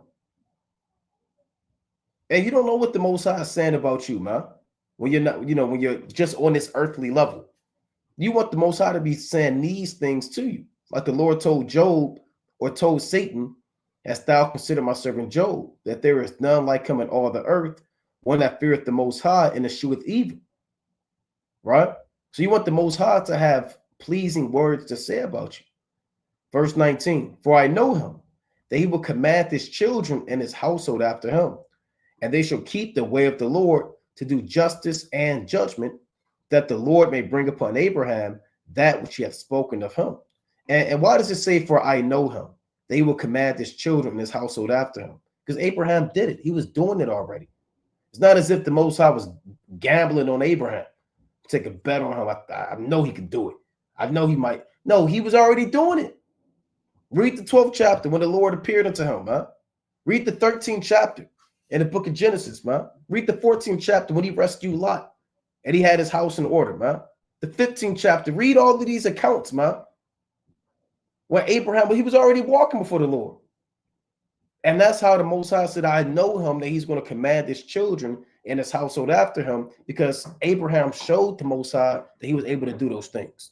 When you go to the previous chapter, right, let me get this in Genesis 17:1, right? It says, and Abram was 90 years old and 9, and the Lord appeared to Abram and said unto him, I am the Almighty God, walk thou so I can walk before me, and be thou perfect. This was told to Abraham, you know. So in the 18th chapter, when the Most High said, I know him, that he's going to get his house in order, command his children after him to do justice and judgment. Again, that wasn't the Most High making a bet blindly on Abraham. The Most High knew Abraham. He had that pattern of good works. When the Most High first called Abraham, where Abraham fled from Ur the Chaldees, man, because he kept the commandments in the charge of the Most High, right? So you want to, a lot of brothers, you read Genesis, the 18th chapter, but you got to remember also that Abraham, before he was getting his house in order and his children after him, he was already in order. Right? Now, even when you read the 18th chapter, going back, right, let me go back to this. Right? Genesis, the 18th chapter, and 19, it says, for I know him that he will command his children, Salakia, and his household after him. And Abraham, all he had at this time was Ishmael. He didn't have Isaac. So why did he say children? Right? And household after him, because he knew how he dealt with these previous situations, that he was a man fitting to receive the promises and the revelation of the Most High. So the point is, Abraham had his house in order, and the Lord knew he would get his house in order because Abraham himself was in order, and he walked before the Most High, and he was perfect. Right? And that goes back to the point, before you get your house in order, you got to walk before the Most High and be thou perfect. And stop having these strong delusions that your woman is going to, so-called, for lack of better terms, magically be in order. And your children are just going to, you got to put in work. You have to take time. Your woman ain't just going to come into the knowledge and she's just automatically in order. And she's doing everything that you expect. That's where communication goes into play, working diligently, teaching, patience, even with your children, man. The Lord said, train up a child, like I quoted earlier. And that's through repetition. When you train, nobody trains for a world Olympic race one time. It's in season, out of season. So through trial and error and through consistency, you're going to see what your household is going to be. And it's going to be a direct reflection of what you put in through the Spirit. So your household is what you are, right? And I want to get that, right? The precept of Rod sent it. This Ecclesiastes 10:16. I don't know if you want to break it down, King. No, you got it, King. Good. Ecclesiastes 10:16. Woe to thee, O land, when thy king is a child, and thy princes eat in the morning. Blessed art thou, O land, when thy king is the son of nobles, and thy princes eat in due season, for strength and not drunkenness. And this, this reminds me of Rehoboam, right, through the Spirit, man. And I believe Joash, if I'm not mistaken, right? What Jehoiada was the prince that we just read, right? So you have kings that are set up, but they're set up and they don't have any guides. They don't have anybody to lead them. That's why they're eating in the morning. They're drinking all at night. They're out of order. They don't have any tutors and governors, like I tell you in Galatians. The Lord said, blessed art thou, O land, when thy king is the son of nobles. And why the son of nobles? Because now this king, he has guides. He has men that can show him and teach him how to be a king, how to be a noble, how to eat in due season, how to build up your system and build up your kingdom for strength and power and not for your own lust.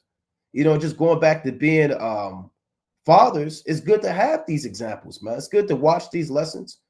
It's good to have children. It's good to go into these things.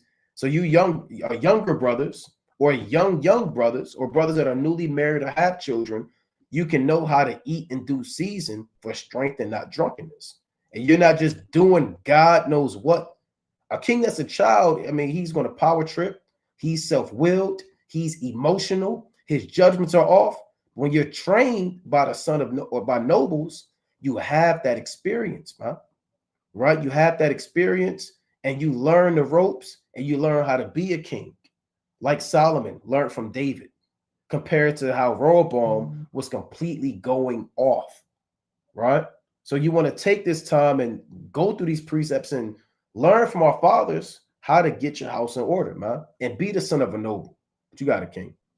Khan, that's right. Let's go to 1 Samuel chapter 30 and verse 17. Right? And then you have to also have a sense of bravery too, man. You don't want to have that mentality, I can't do it. You know, these demons are too strong. I'm getting overtaken. I don't know what to do. Right? You banging your head against the wall. You going to the bottle. You going to the cigarette. Right? You going to the other woman. Or you going to philosophies. You quick to give up. You don't want to have that mentality, man. The Most High is shaping soldiers, man. An army in the last days. He's not shaping men that make excuses. You know, that's one of the most things a man should hate in his life is excuses, man. Because excuses is going to turn into your habits. It's going to turn into your characteristics. And that's going to turn into who you are, man. You don't want to move in a spirit where every single time things get hard, you make an excuse. Because, I mean, where do you draw the line? You're going to make an excuse to the point where you're not going to get the kingdom of heaven, man. And every sin, every time you fall short or everything you do is going to be perfectly okay in your eyes, man. Sometimes you got to get on yourself.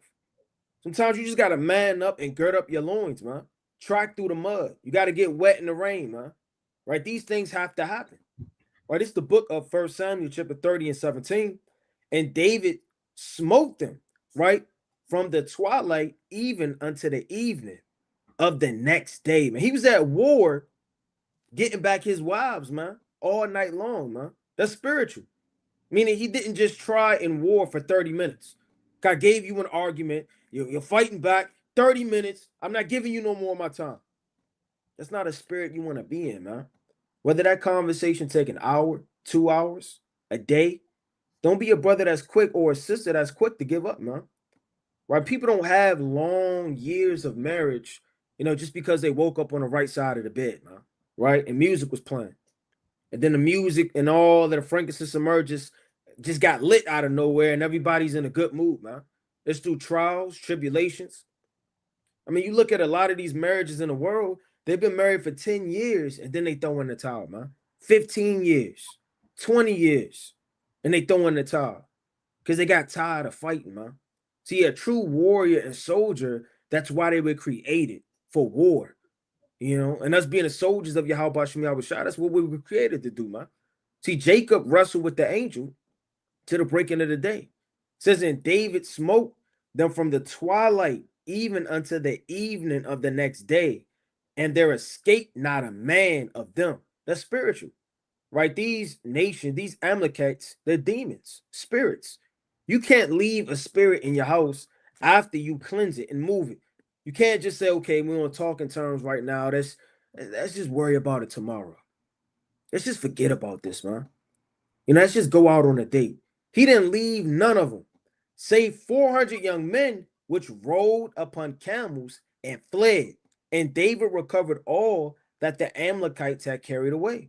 So things that were taken and stolen from your house, right? I mean, that could be emotionally, you know, that could be spiritually, it could be all of the different things that break down your house. He recovered them all. It says, and David rescued his two wives.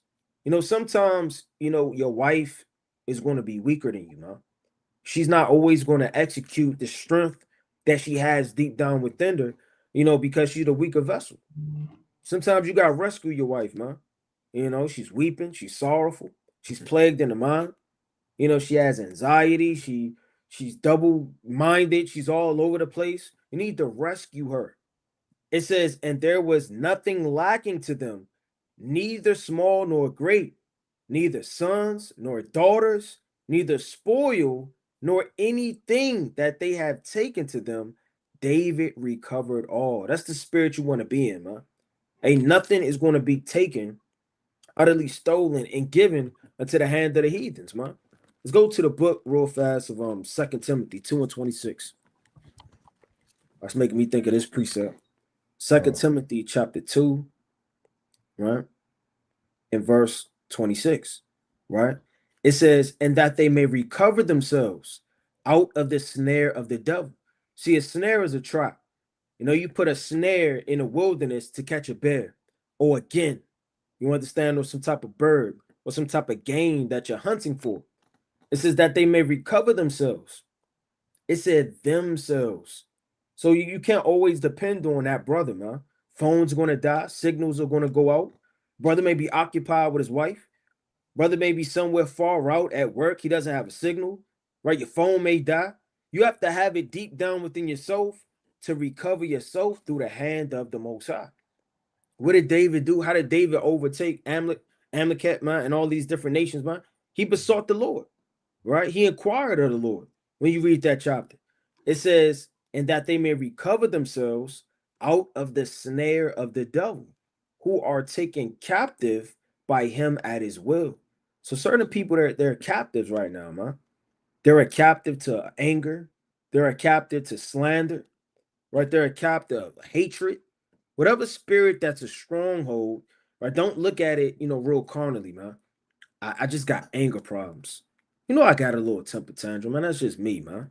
All my brothers and sisters got temper tantrum. All my brothers and sisters got anger problems, man. You should have seen my father. Don't laugh these demons out and make them a place in your house, man. That dark spot, that dark place in your house, you just let them reign there, man. Don't cut on all of the lights. See and visualize what needs to be done and move in that type of spirit, man. It says, who are taken captive by him at his will. So a lot of brothers and sisters are taken captive by the spiritual demon Satan. And you know when you're captive. I mean, a brother should know by now in this spirit, if you've been in the truth quite a while, you should know when you're being led by something that don't feel right, man. Don't feel right that I'm even moving this way. You know through your conscience that it's wrong. You shouldn't be doing it. You're not yourself. You know when something is leading you down the wrong path, and you're not on the path of the shepherd. You got it, King. Con is right, man. And getting your house in order it's like you're maintaining that integrity, man, freeing your house from those pollutions through the spirit. And I want to get this in Haggai, the first chapter. Right? This is Haggai. And your success when it comes to building your house is predicated on your obedience really to the Most High. Right? Now, this is Haggai chapter 1 and verse number 3. Right? I'm going to start at 2. Haggai 1 and 2. Now, remember when you read this account, Haggai and Zechariah were contemporary prophets. They were at the same time sent by the Most High to exhort Zerubbabel, Joshua, the different leaders of Israel to build up the temple of the Most High. Right? But it also applies to us building up our houses, our marriages, right? Yourself as an individual in these last days, right? This Haggai 1 and 2. Remember, the Most High said that whatsoever things are written aforetime were written for our learning, that we through patience and comfort of the scriptures might have hope. So these things, although it's talking about 2,500 years ago and building a physical temple, don't disannul that. This is practical, right? And you apply this to your day-to-day life, right? Haggai 1 and 2. Thus speaketh the Lord of hosts, saying, this people say the time is not come, the time that the Lord's house should not be built. And, God forbid, even after going through this lesson or through examining yourself, a brother still puts off building up his house. It's not time. I just want to have one more wicked day. I'm still thinking about, I don't know if I'm ready to really, turn my life around and get right and repent and get right with the Most High. Some people actually like contention in their house, man. Some people like arguing. They like folly. They like strife and madness, man. Some people get off on that. So they don't want to apply the precepts to bring about peace in their house, man, because they get off on fights, man. People, our people are sick, man. That's our love language. We fight, then we lay down together. That's not, where's that in the scriptures, man? This isn't baby boy, man. Sitting up there, what's her name? I can't remember her name. Yvette, something like that, man. Some hood. Do you remember her name? Yeah, it was Yvette. Yvette, man. Them Yvette and baby boy, Jody. man. Jody. Right? You don't want your relationship can't be like Yvette and Jody. I don't want to change, because if you change, that means Slakia, if you know that you have to change, that means you can't accept those same spirits anymore. And a lot of you brothers are scared of your women too, man. You're scared of your children. You're scared of order and righteousness because all you know is chaos. You grew up in the house of chaos. You grew up in the house of drugs. You grew up in the house of folly. So you're apprehensive to get your life right, man. You can't have that mentality. The time has not come. The time that the Lord's house should not be built. These are the last days, man. These are the days where brothers have to make that effort, man. Endeavor to keep the unity in your house, man.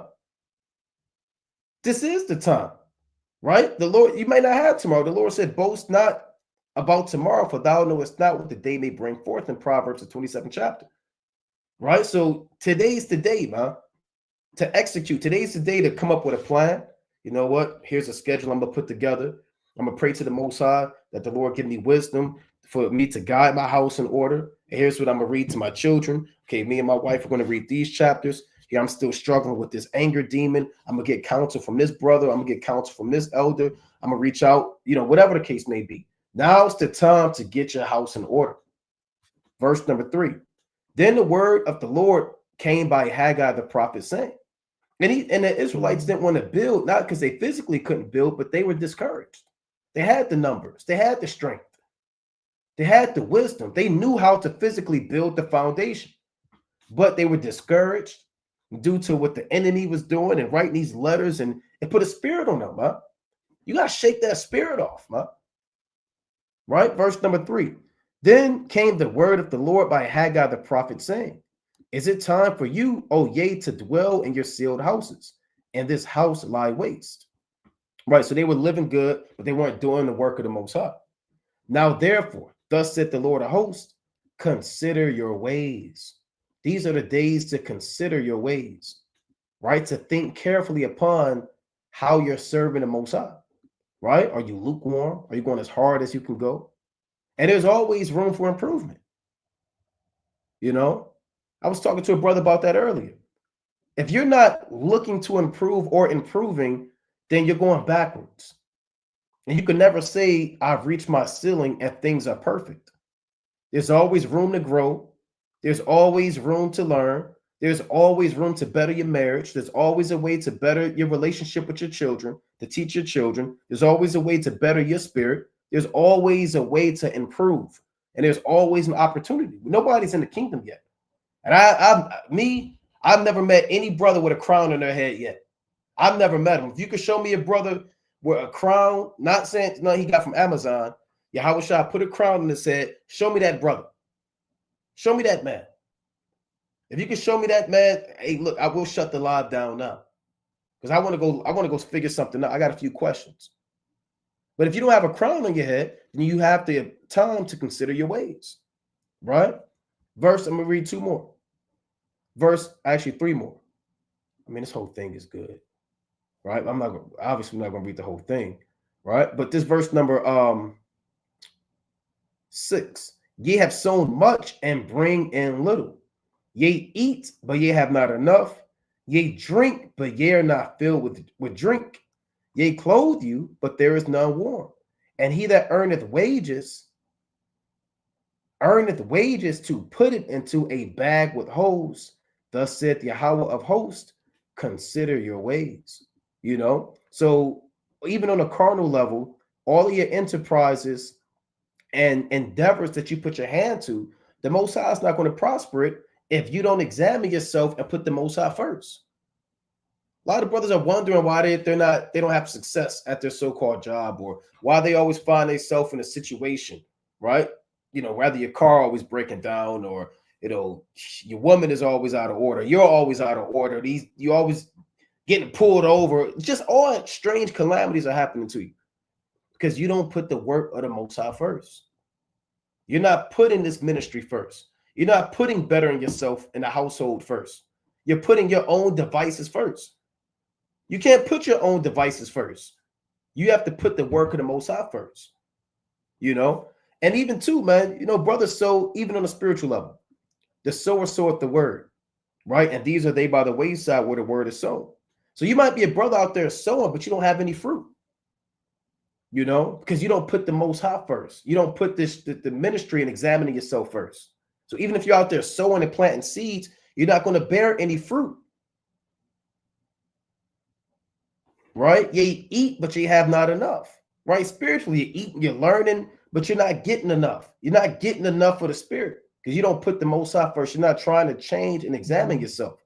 So everything that you put your hand to, clothing yourself, your wages, your works, it all amounts to nothing. Right? I'm going to read verse number 8. Go up to the mountain and bring wood and build the house, and I will take pleasure in it, and I will be glorified, saith the Lord. They looked for much, and lo, it came to little. And when they brought it home, I did blow upon it. Why, said the Lord of hosts? Because of mine house that is waste, and ye run every man unto his own house. You see that? So when it comes to putting your house in order, you cannot expect you to be in order or your house to be in order if you don't put Yahweh Ba'ashem Yahushua first. If you don't seek the Most High first, because you can have all these plans. I want to do this. I want to do that. I want to do this. But you better seek the Most High first, man. Right? You better put the word of Yahweh Ba'ashem Yahushua first. You better put these precepts first. This time that it takes to read, to study, to pray. Put fasting first. Examining yourself first. And then you can build up your household, man.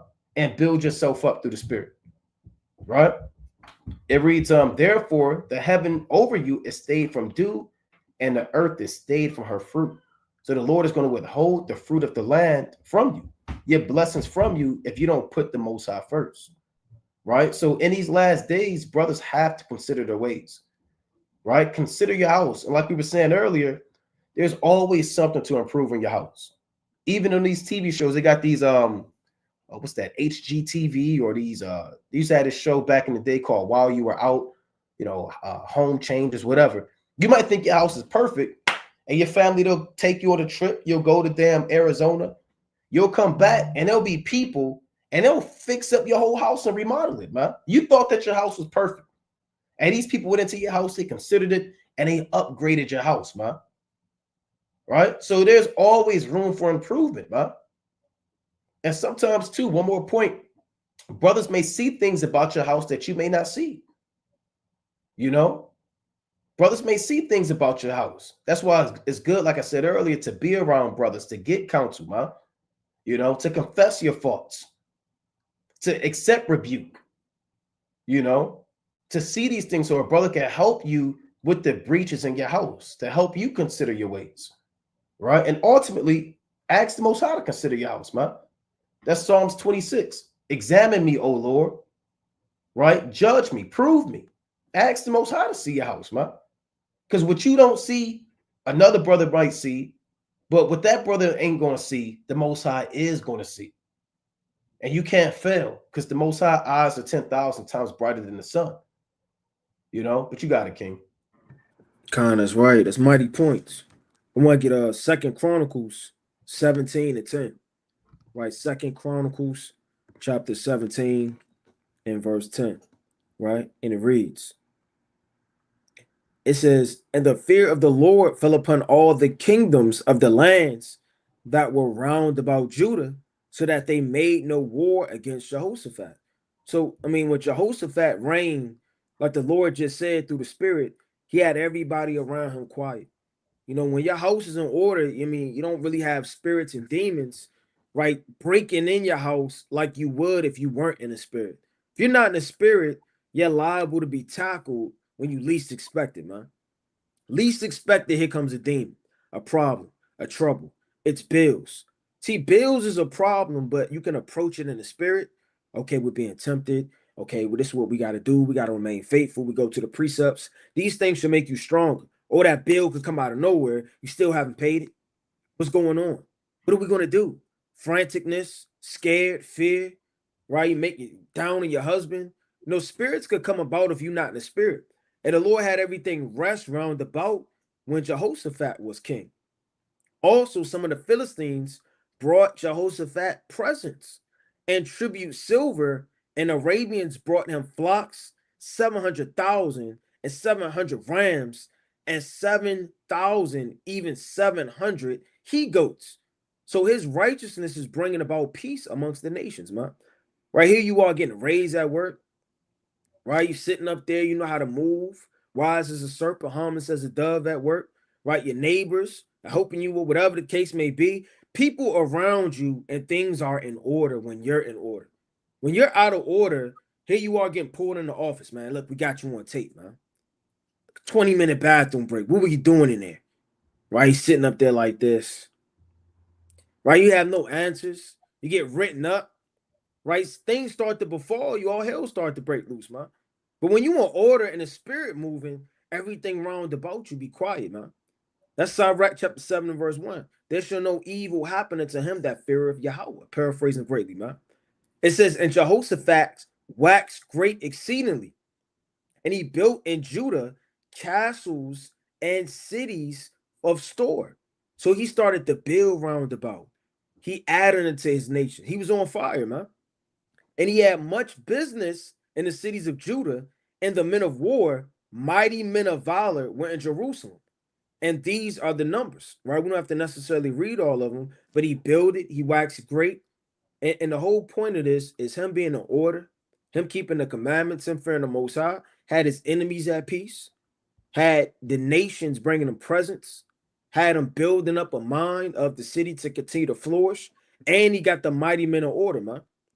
So that's the type of spirit you want to be as a king. You want to add, man. You don't want to be a king that just takes. You take the grapes and you get fed grapes, man. You take the concubines, right? You take the castles, but you don't add anything into the nation, man. See, a true king and a leader is going to add. He's going to make the brothers and the men and the soldiers round about him stronger. You understand? He's not going to have things moving stagnant out of the spirit, right? He's going to add into the nation. Brothers got it. Shalom, King. Shalom, Yardan. Shalom. You you want to bring a precept out, King? Khan. Bring out the book of Tobit. Your volume kind of low. Can you hear me? Con. Okay, Khan. I'm gonna bring out the book of Tobit, chapter 2. It's like it. Let me see where I want. Chapter 2, verse 11.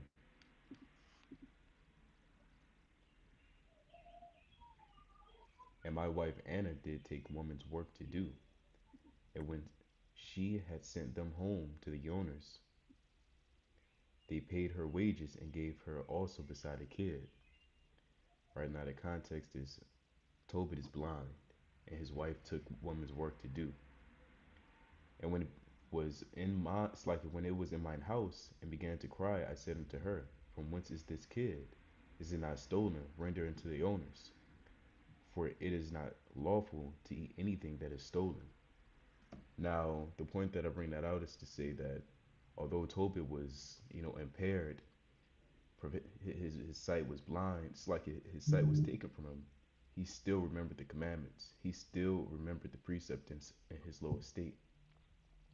And even as a man, if you're in your lowest estate, you still have to remember the precepts. You still have to remember the commandments, no matter what state you're in. Slakia. I'm gonna fix my audio real quick.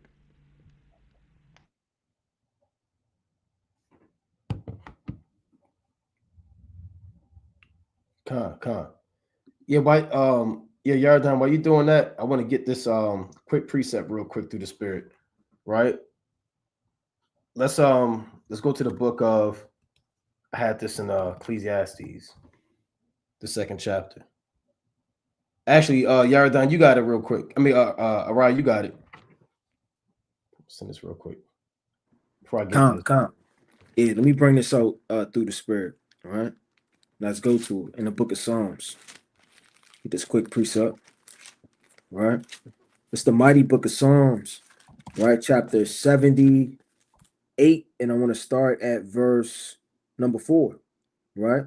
It says, we will not hide them from their children, showing to generation to come the praises of the Lord. So you can't hide these things like brothers are going into from the generations to come. See, any mighty father is going to teach his children, break these things down to his children. What blueprint did David leave? I want to get this quick precept. I'm going to come back to that one.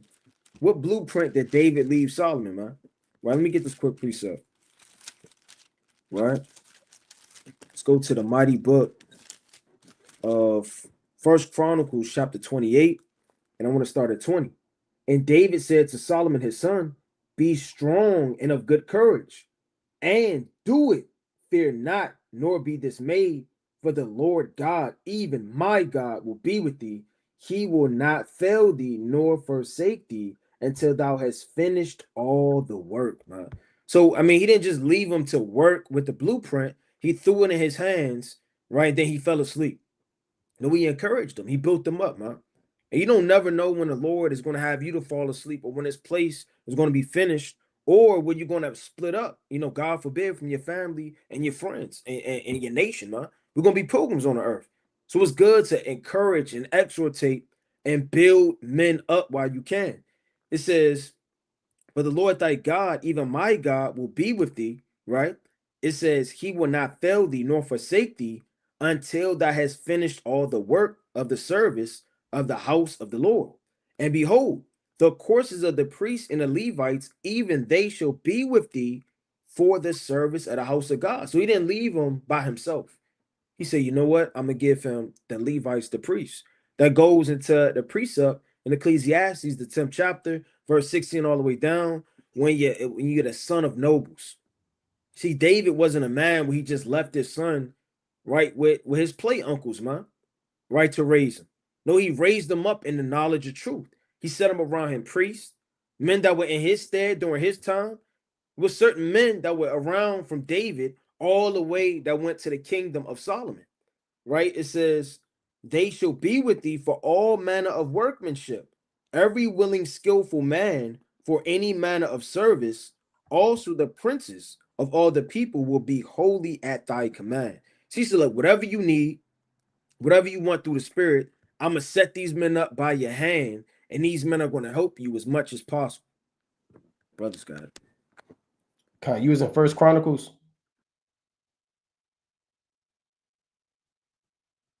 28 up. Salaki, yeah, Khan. First Chronicles 28 and 20 through 21. Okay, I wasn't able to show it on the screen, so brothers could have saw that. Okay, Con. All right. Yardan, you had that precept?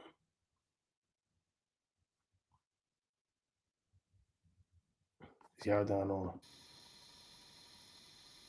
Oh. You on, King. If not, I was going to bring this out on Job. Con. Do I sound clear? I mean, you sound clear. It's just, I mean, it's a little low. It's a little low, but you might, if you kind of just, exalt the voice like you normally do, you should be fine.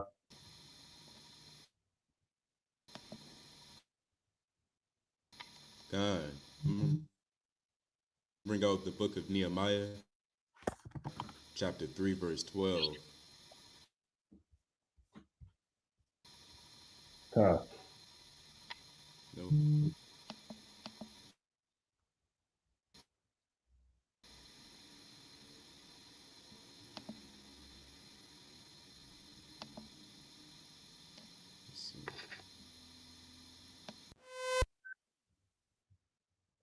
All right. Well, why you? We're gonna hold that, Yardan. See, Satan, you got Satan trying to disrupt the word of the Most High, right? But I want to get this through the Spirit in Ecclesiastes, the second chapter, right? This Ecclesiastes chapter 2, and I want verse number. I'm gonna start at 1. It reads, "I said in my heart, go to now, I will prove thee with mirth. Therefore, enjoy pleasure. And behold, this also is vanity." So when you read Ecclesiastes, the second chapter, you read about Solomon and his house that he had and his estate as a king. What he did was, in his wisdom that he had, he he put everything to the test regarding his life, right? So with his heart and his mind, he wanted to see what mirth would do to his mind, right? Then he saw what wine would do to his mind. And he thought, what would women do? And with all these different devices, what they would do to his mind. If I got singing men and singing women and gardens and all these things, these are things that he had in his estate that he tried himself with, right? To see what was good for him and what was not, right? Verse number 2. I said of laughter, it is mad, and of mirth, what doeth it, right? So when he sought laughter, he said it is mad, meaning it was vain, it was vanity. And if mirth, what doeth it? Because you could be happy, then you can go straight to depression or sadness. All of these things that he examined, as you go through it, you find out that he said it's all vanity. I sought mine heart to give myself unto wine, yet acquainting mine heart with wisdom, and to lay hold on folly, till I might see what was that good for the sons of men, which they should do under the heaven all the days of their life. So he gave himself to wine, and he laid hold on folly. It doesn't tell you what this folly was, but he laid hold on folly. The point was, till I might see what was that good for the sons of men. So through trial and error, brothers have to see in their households and their marriages, amongst their children, what things are good for you, man. Right? Some brothers, wine isn't, you giving yourself onto wine, it's not good for you, brother. Right? Here are you haven't read, you're battling reading, but you're also looking at the bottle at the same time. Right? Oh my God, I'm gonna just read 2 chapters. Brother, hold on, I thought you was gonna read 5. Yeah, but the bottle right there, I could read later. Brother, maybe you don't need to be drinking right now, brother. If it's that much pressure applied onto you when you can't finish your chapters because you're thinking about the bottle, that's a problem. See, in your house, you got to see what's good for it, man. You know, even if you have like a literal house, certain households, they're not built to hold certain, like if you got an older house, the voltage on your with your electricity, it can only hold certain stoves and certain appliances, man. You can't bring all this new 2025 equipment and your voltage and your stove can only hold so much. You're going to damn blow your house up. And they tell you that, hey, look, if you plug this in, your house has to have this much voltage. You got to see what's good for your house. You got to see what things are good for. You try to drill something into the wall, but it has the what they call it, the stud, and it's the metal in the wall. You're going to damn destroy your house, man.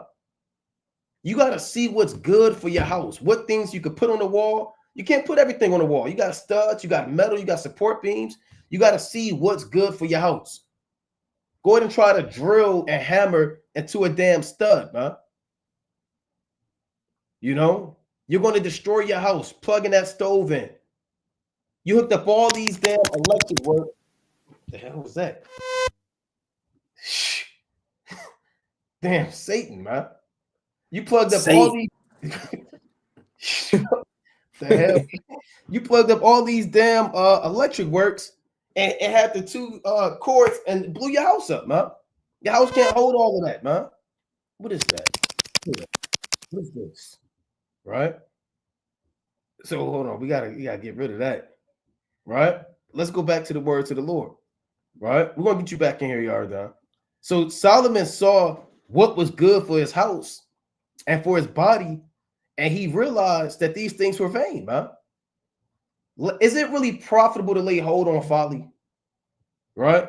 What do you gain from laying hold on folly? You play video games all day, brother. Your house, get your spirit right, man. You playing Call of Duty and 2K hours on end, man. You haven't changed your son's diaper. Your daughter is doing God knows what, man. Your woman's been gone for 6 hours because you lay hold on folly. You don't know what's going on.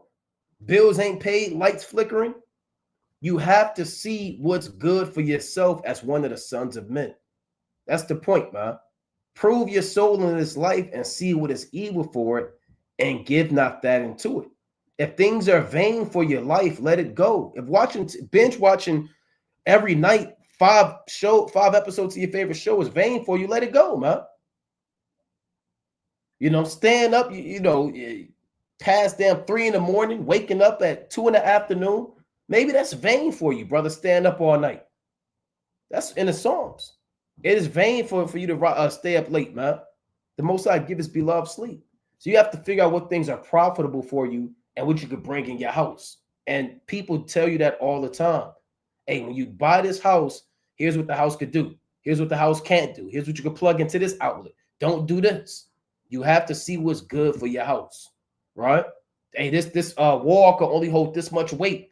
Don't put too much on the shelf. The shelf gonna fall apart. Right? So see what's good for yourself and give not yourself unto it, man. Right, but brothers got it. See if Yardan got this. All right, Yardan, you back too, King. Yeah, you got a yard down if you had some, King.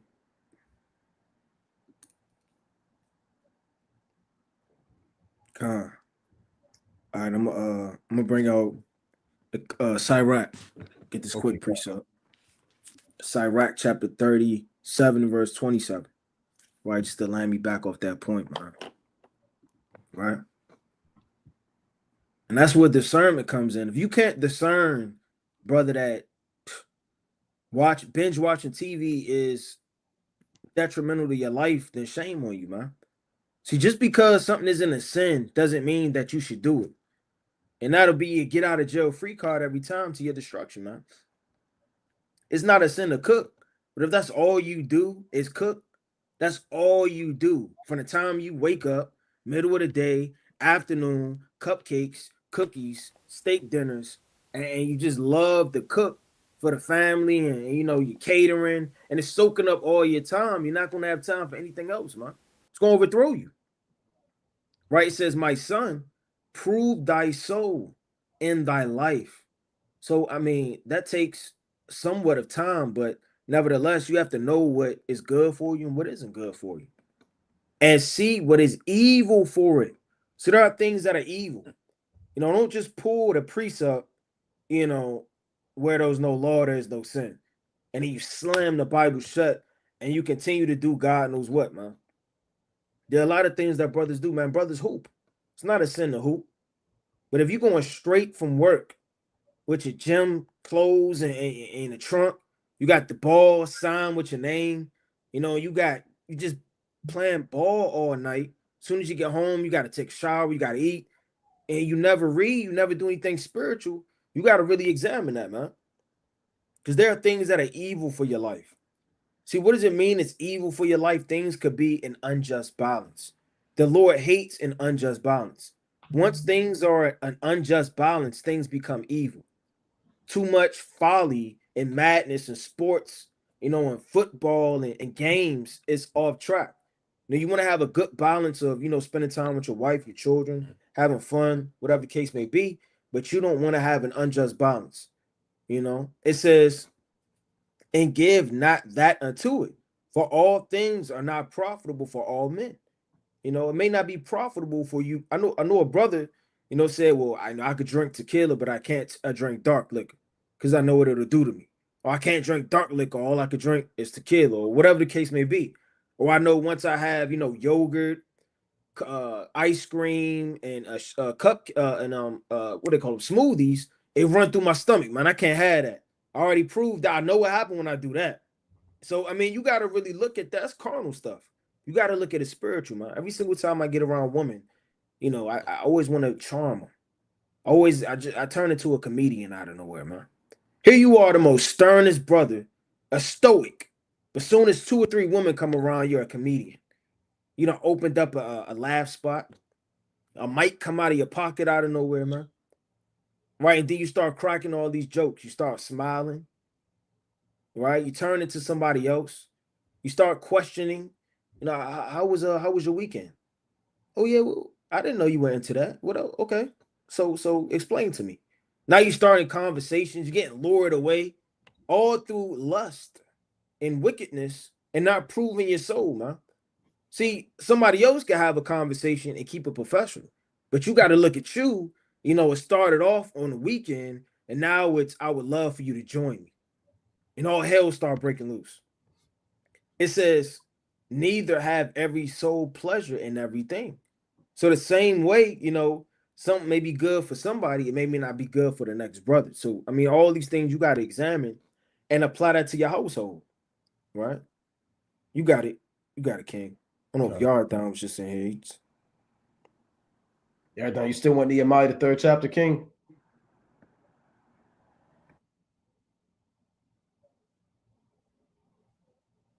Can't hear you. I think he backstage. Salakia, King. Brothers here. Con, I can I hear can you. hear you, King. God.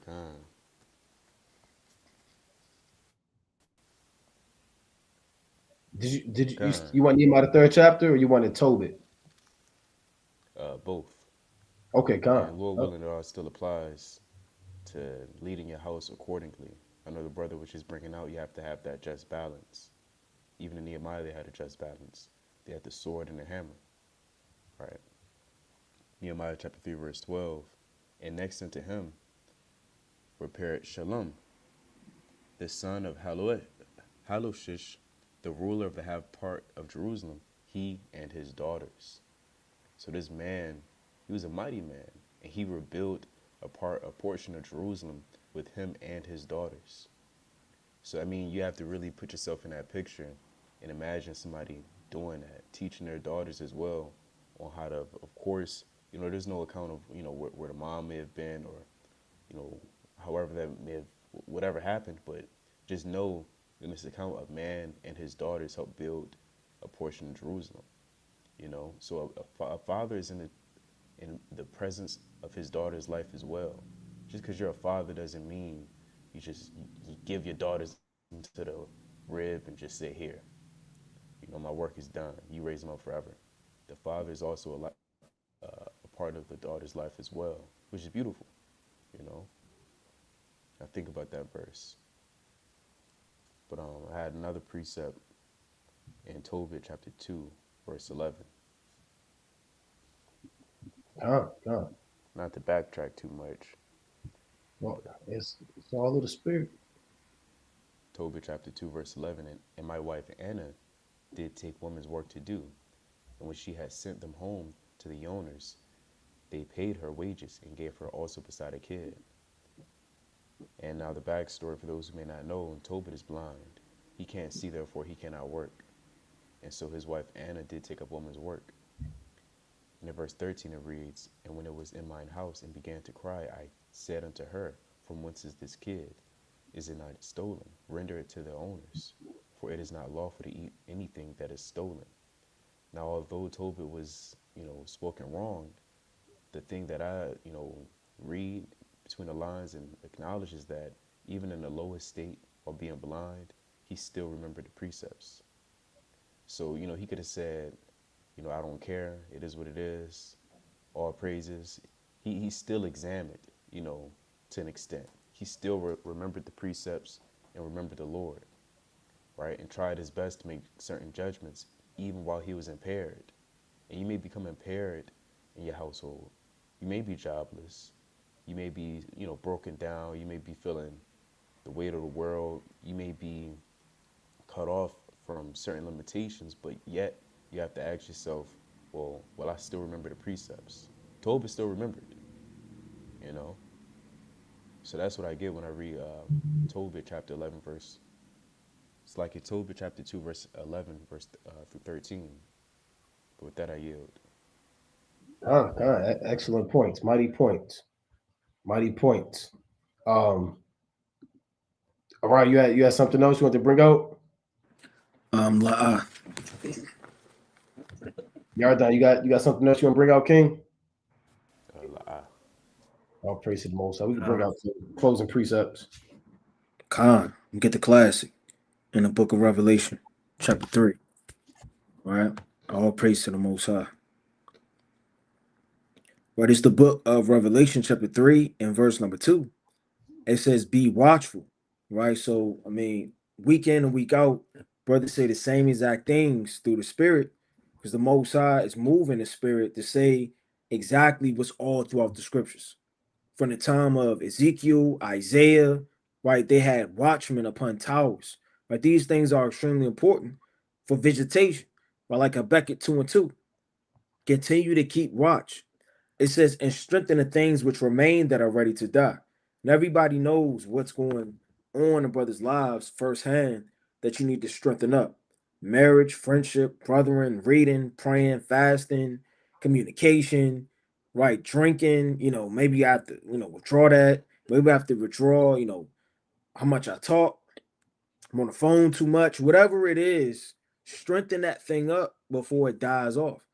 And once it dies off, that'll be you, essentially going back to the grave, You know, that'll be you dying off on a spiritual level because you've already died off the old man. So anything resurrected in righteousness, if it dies off again, you'll be twice dead, plucked up by the roots, like it says in the book of Jude. So you don't want these things to die off because that'll be it. Right. 4, I have not found thy works perfect before God. It says, remember therefore how thou hast received and heard, and hold fast and repent. If therefore thou shalt not watch, I will come in thee as a thief, and thou shalt not know what hour I will come upon thee. Right? So continue to keep watch, be diligent, do everything you can to magnify your help by Shem Yahushua. Brothers got it. Gone. I have the book of Mark, chapter 12, verse 41. And it reads, And Yahushua sat over against the treasury, and beheld how the people cast money into the treasury, and many that were rich cast in much. And so Yahushua was watching the people. Like, seriously, he was literally looking at how much everybody put in. And there came a certain poor widow, and she threw in 2 mites, which make a farthing. And he called unto him his disciples, and saith unto them, Verily I say unto you, that this poor widow hath cast more in than all they which have cast into the treasury. Because those rich, they're going to cast in abundance, but they won't cast in damn near all that they have. You know, a rich man is rich for a reason, because he has extra substance, and he can make it again through any means. But this poor woman, she cast in those 2 mites, which also represents all that she had. For all they did cast in their abundance, but she, of her want, did cast in all that she had, even all her living. And so, you know, this can be seen on how much did I put in for the Lord, that I really cast in all of my mites, that I cast in all that I really could, or am I just doing just enough? Those rich men, it was doing just enough, to be honest. You know, let's be real. They could have cast in a lot more, or damn near everything that they had, but they did just enough. You know, and I mean, that's mighty in Yapa, but this woman cast in everything that she had. Pretty much, she gave her whole life unto the Lord. You know, somebody say I'm down to my last dollar. You know, they give it away, and they gave it away. You know, because they have faith that the Lord is going to restore them. It's easy in the eyes of the Lord to make a poor man rich. And so even on a spiritual level, ask yourself, well, dang, did I at least read 2 chapters, 3, 4? Did I at least even try or to attempt to cast in everything I have to the Lord? You know, and time is precious. You know, as they say, time is money. How much time are you willing to cast into the Lord? Just 30 minutes, 45 minutes, maybe an hour. You know, of course, everybody's life is a bit different according to what they may have going on in their house, but the Most High is watching. That's the point. Yahushua was watching what they put in. Meaning he knew what was in their pockets. You know, Yahushua was checking their pockets. He's checking our time to see how much. But with that, I yield. Khan, that's right. That's right. We'll go to the classic in Revelation chapter 22 and 12. Right? And it reads, And behold, I come quickly, and my reward is with me to give every man according as his work shall be. You know, and on topic, man, make sure brothers understand how soon we are to getting up out of here, man. Right? Like the Lord told in Ezekiel, the 12th chapter, the proverb in Israel say the days are prolonged and the effect of every vision, man. Right? And everything's far off and everything's not going to happen in this time. No, things are happening, man. The Most High is shaking up the earth. At any given second, things could turn up, and they could turn up fast. And when that ball start rolling, there's no telling if the Most High gonna have that thing speed up or slow back down, man. So the Lord is coming quickly, and the kingdom of heaven is at hand, man. And He's gonna give every man according as his work shall be. And you only got one chance to do this work, man. You only got one chance to get your house in order. Stop saying I'll do it in the next generation, right? I'll be back in my 3rd and 4th generation. This is it, man. This is the last generation before the kingdom of heaven is established. You only got one chance to do the work, to travel, to read, to study, to teach, to pray, to fast, to get your house in order, get your woman in order, get your children in order, to get it all in order. And you have all of the resources. There ain't no woulda, shoulda, coulda. Ain't nobody tell me. You have thousands of videos. You have Yahweh Bashim Yahushua first and foremost. You have the word of God laid right in front of you. You have all of the tools at your disposal. And if you're being negligent and slothful, the house is going to fall through and decay, man. So be mindful of what time you're living in. Be mindful that the Most High is going to reward you according to your works, man. So with that, we're going to close up, giving, of course, our honor and glory to Yahweh. Bashima Mashiach Kwame Bashai, Brother Nakwam. Shalom, brother. Right. Brother Yardan, Shalom. Kwame Yasha. Shalom. Shalom.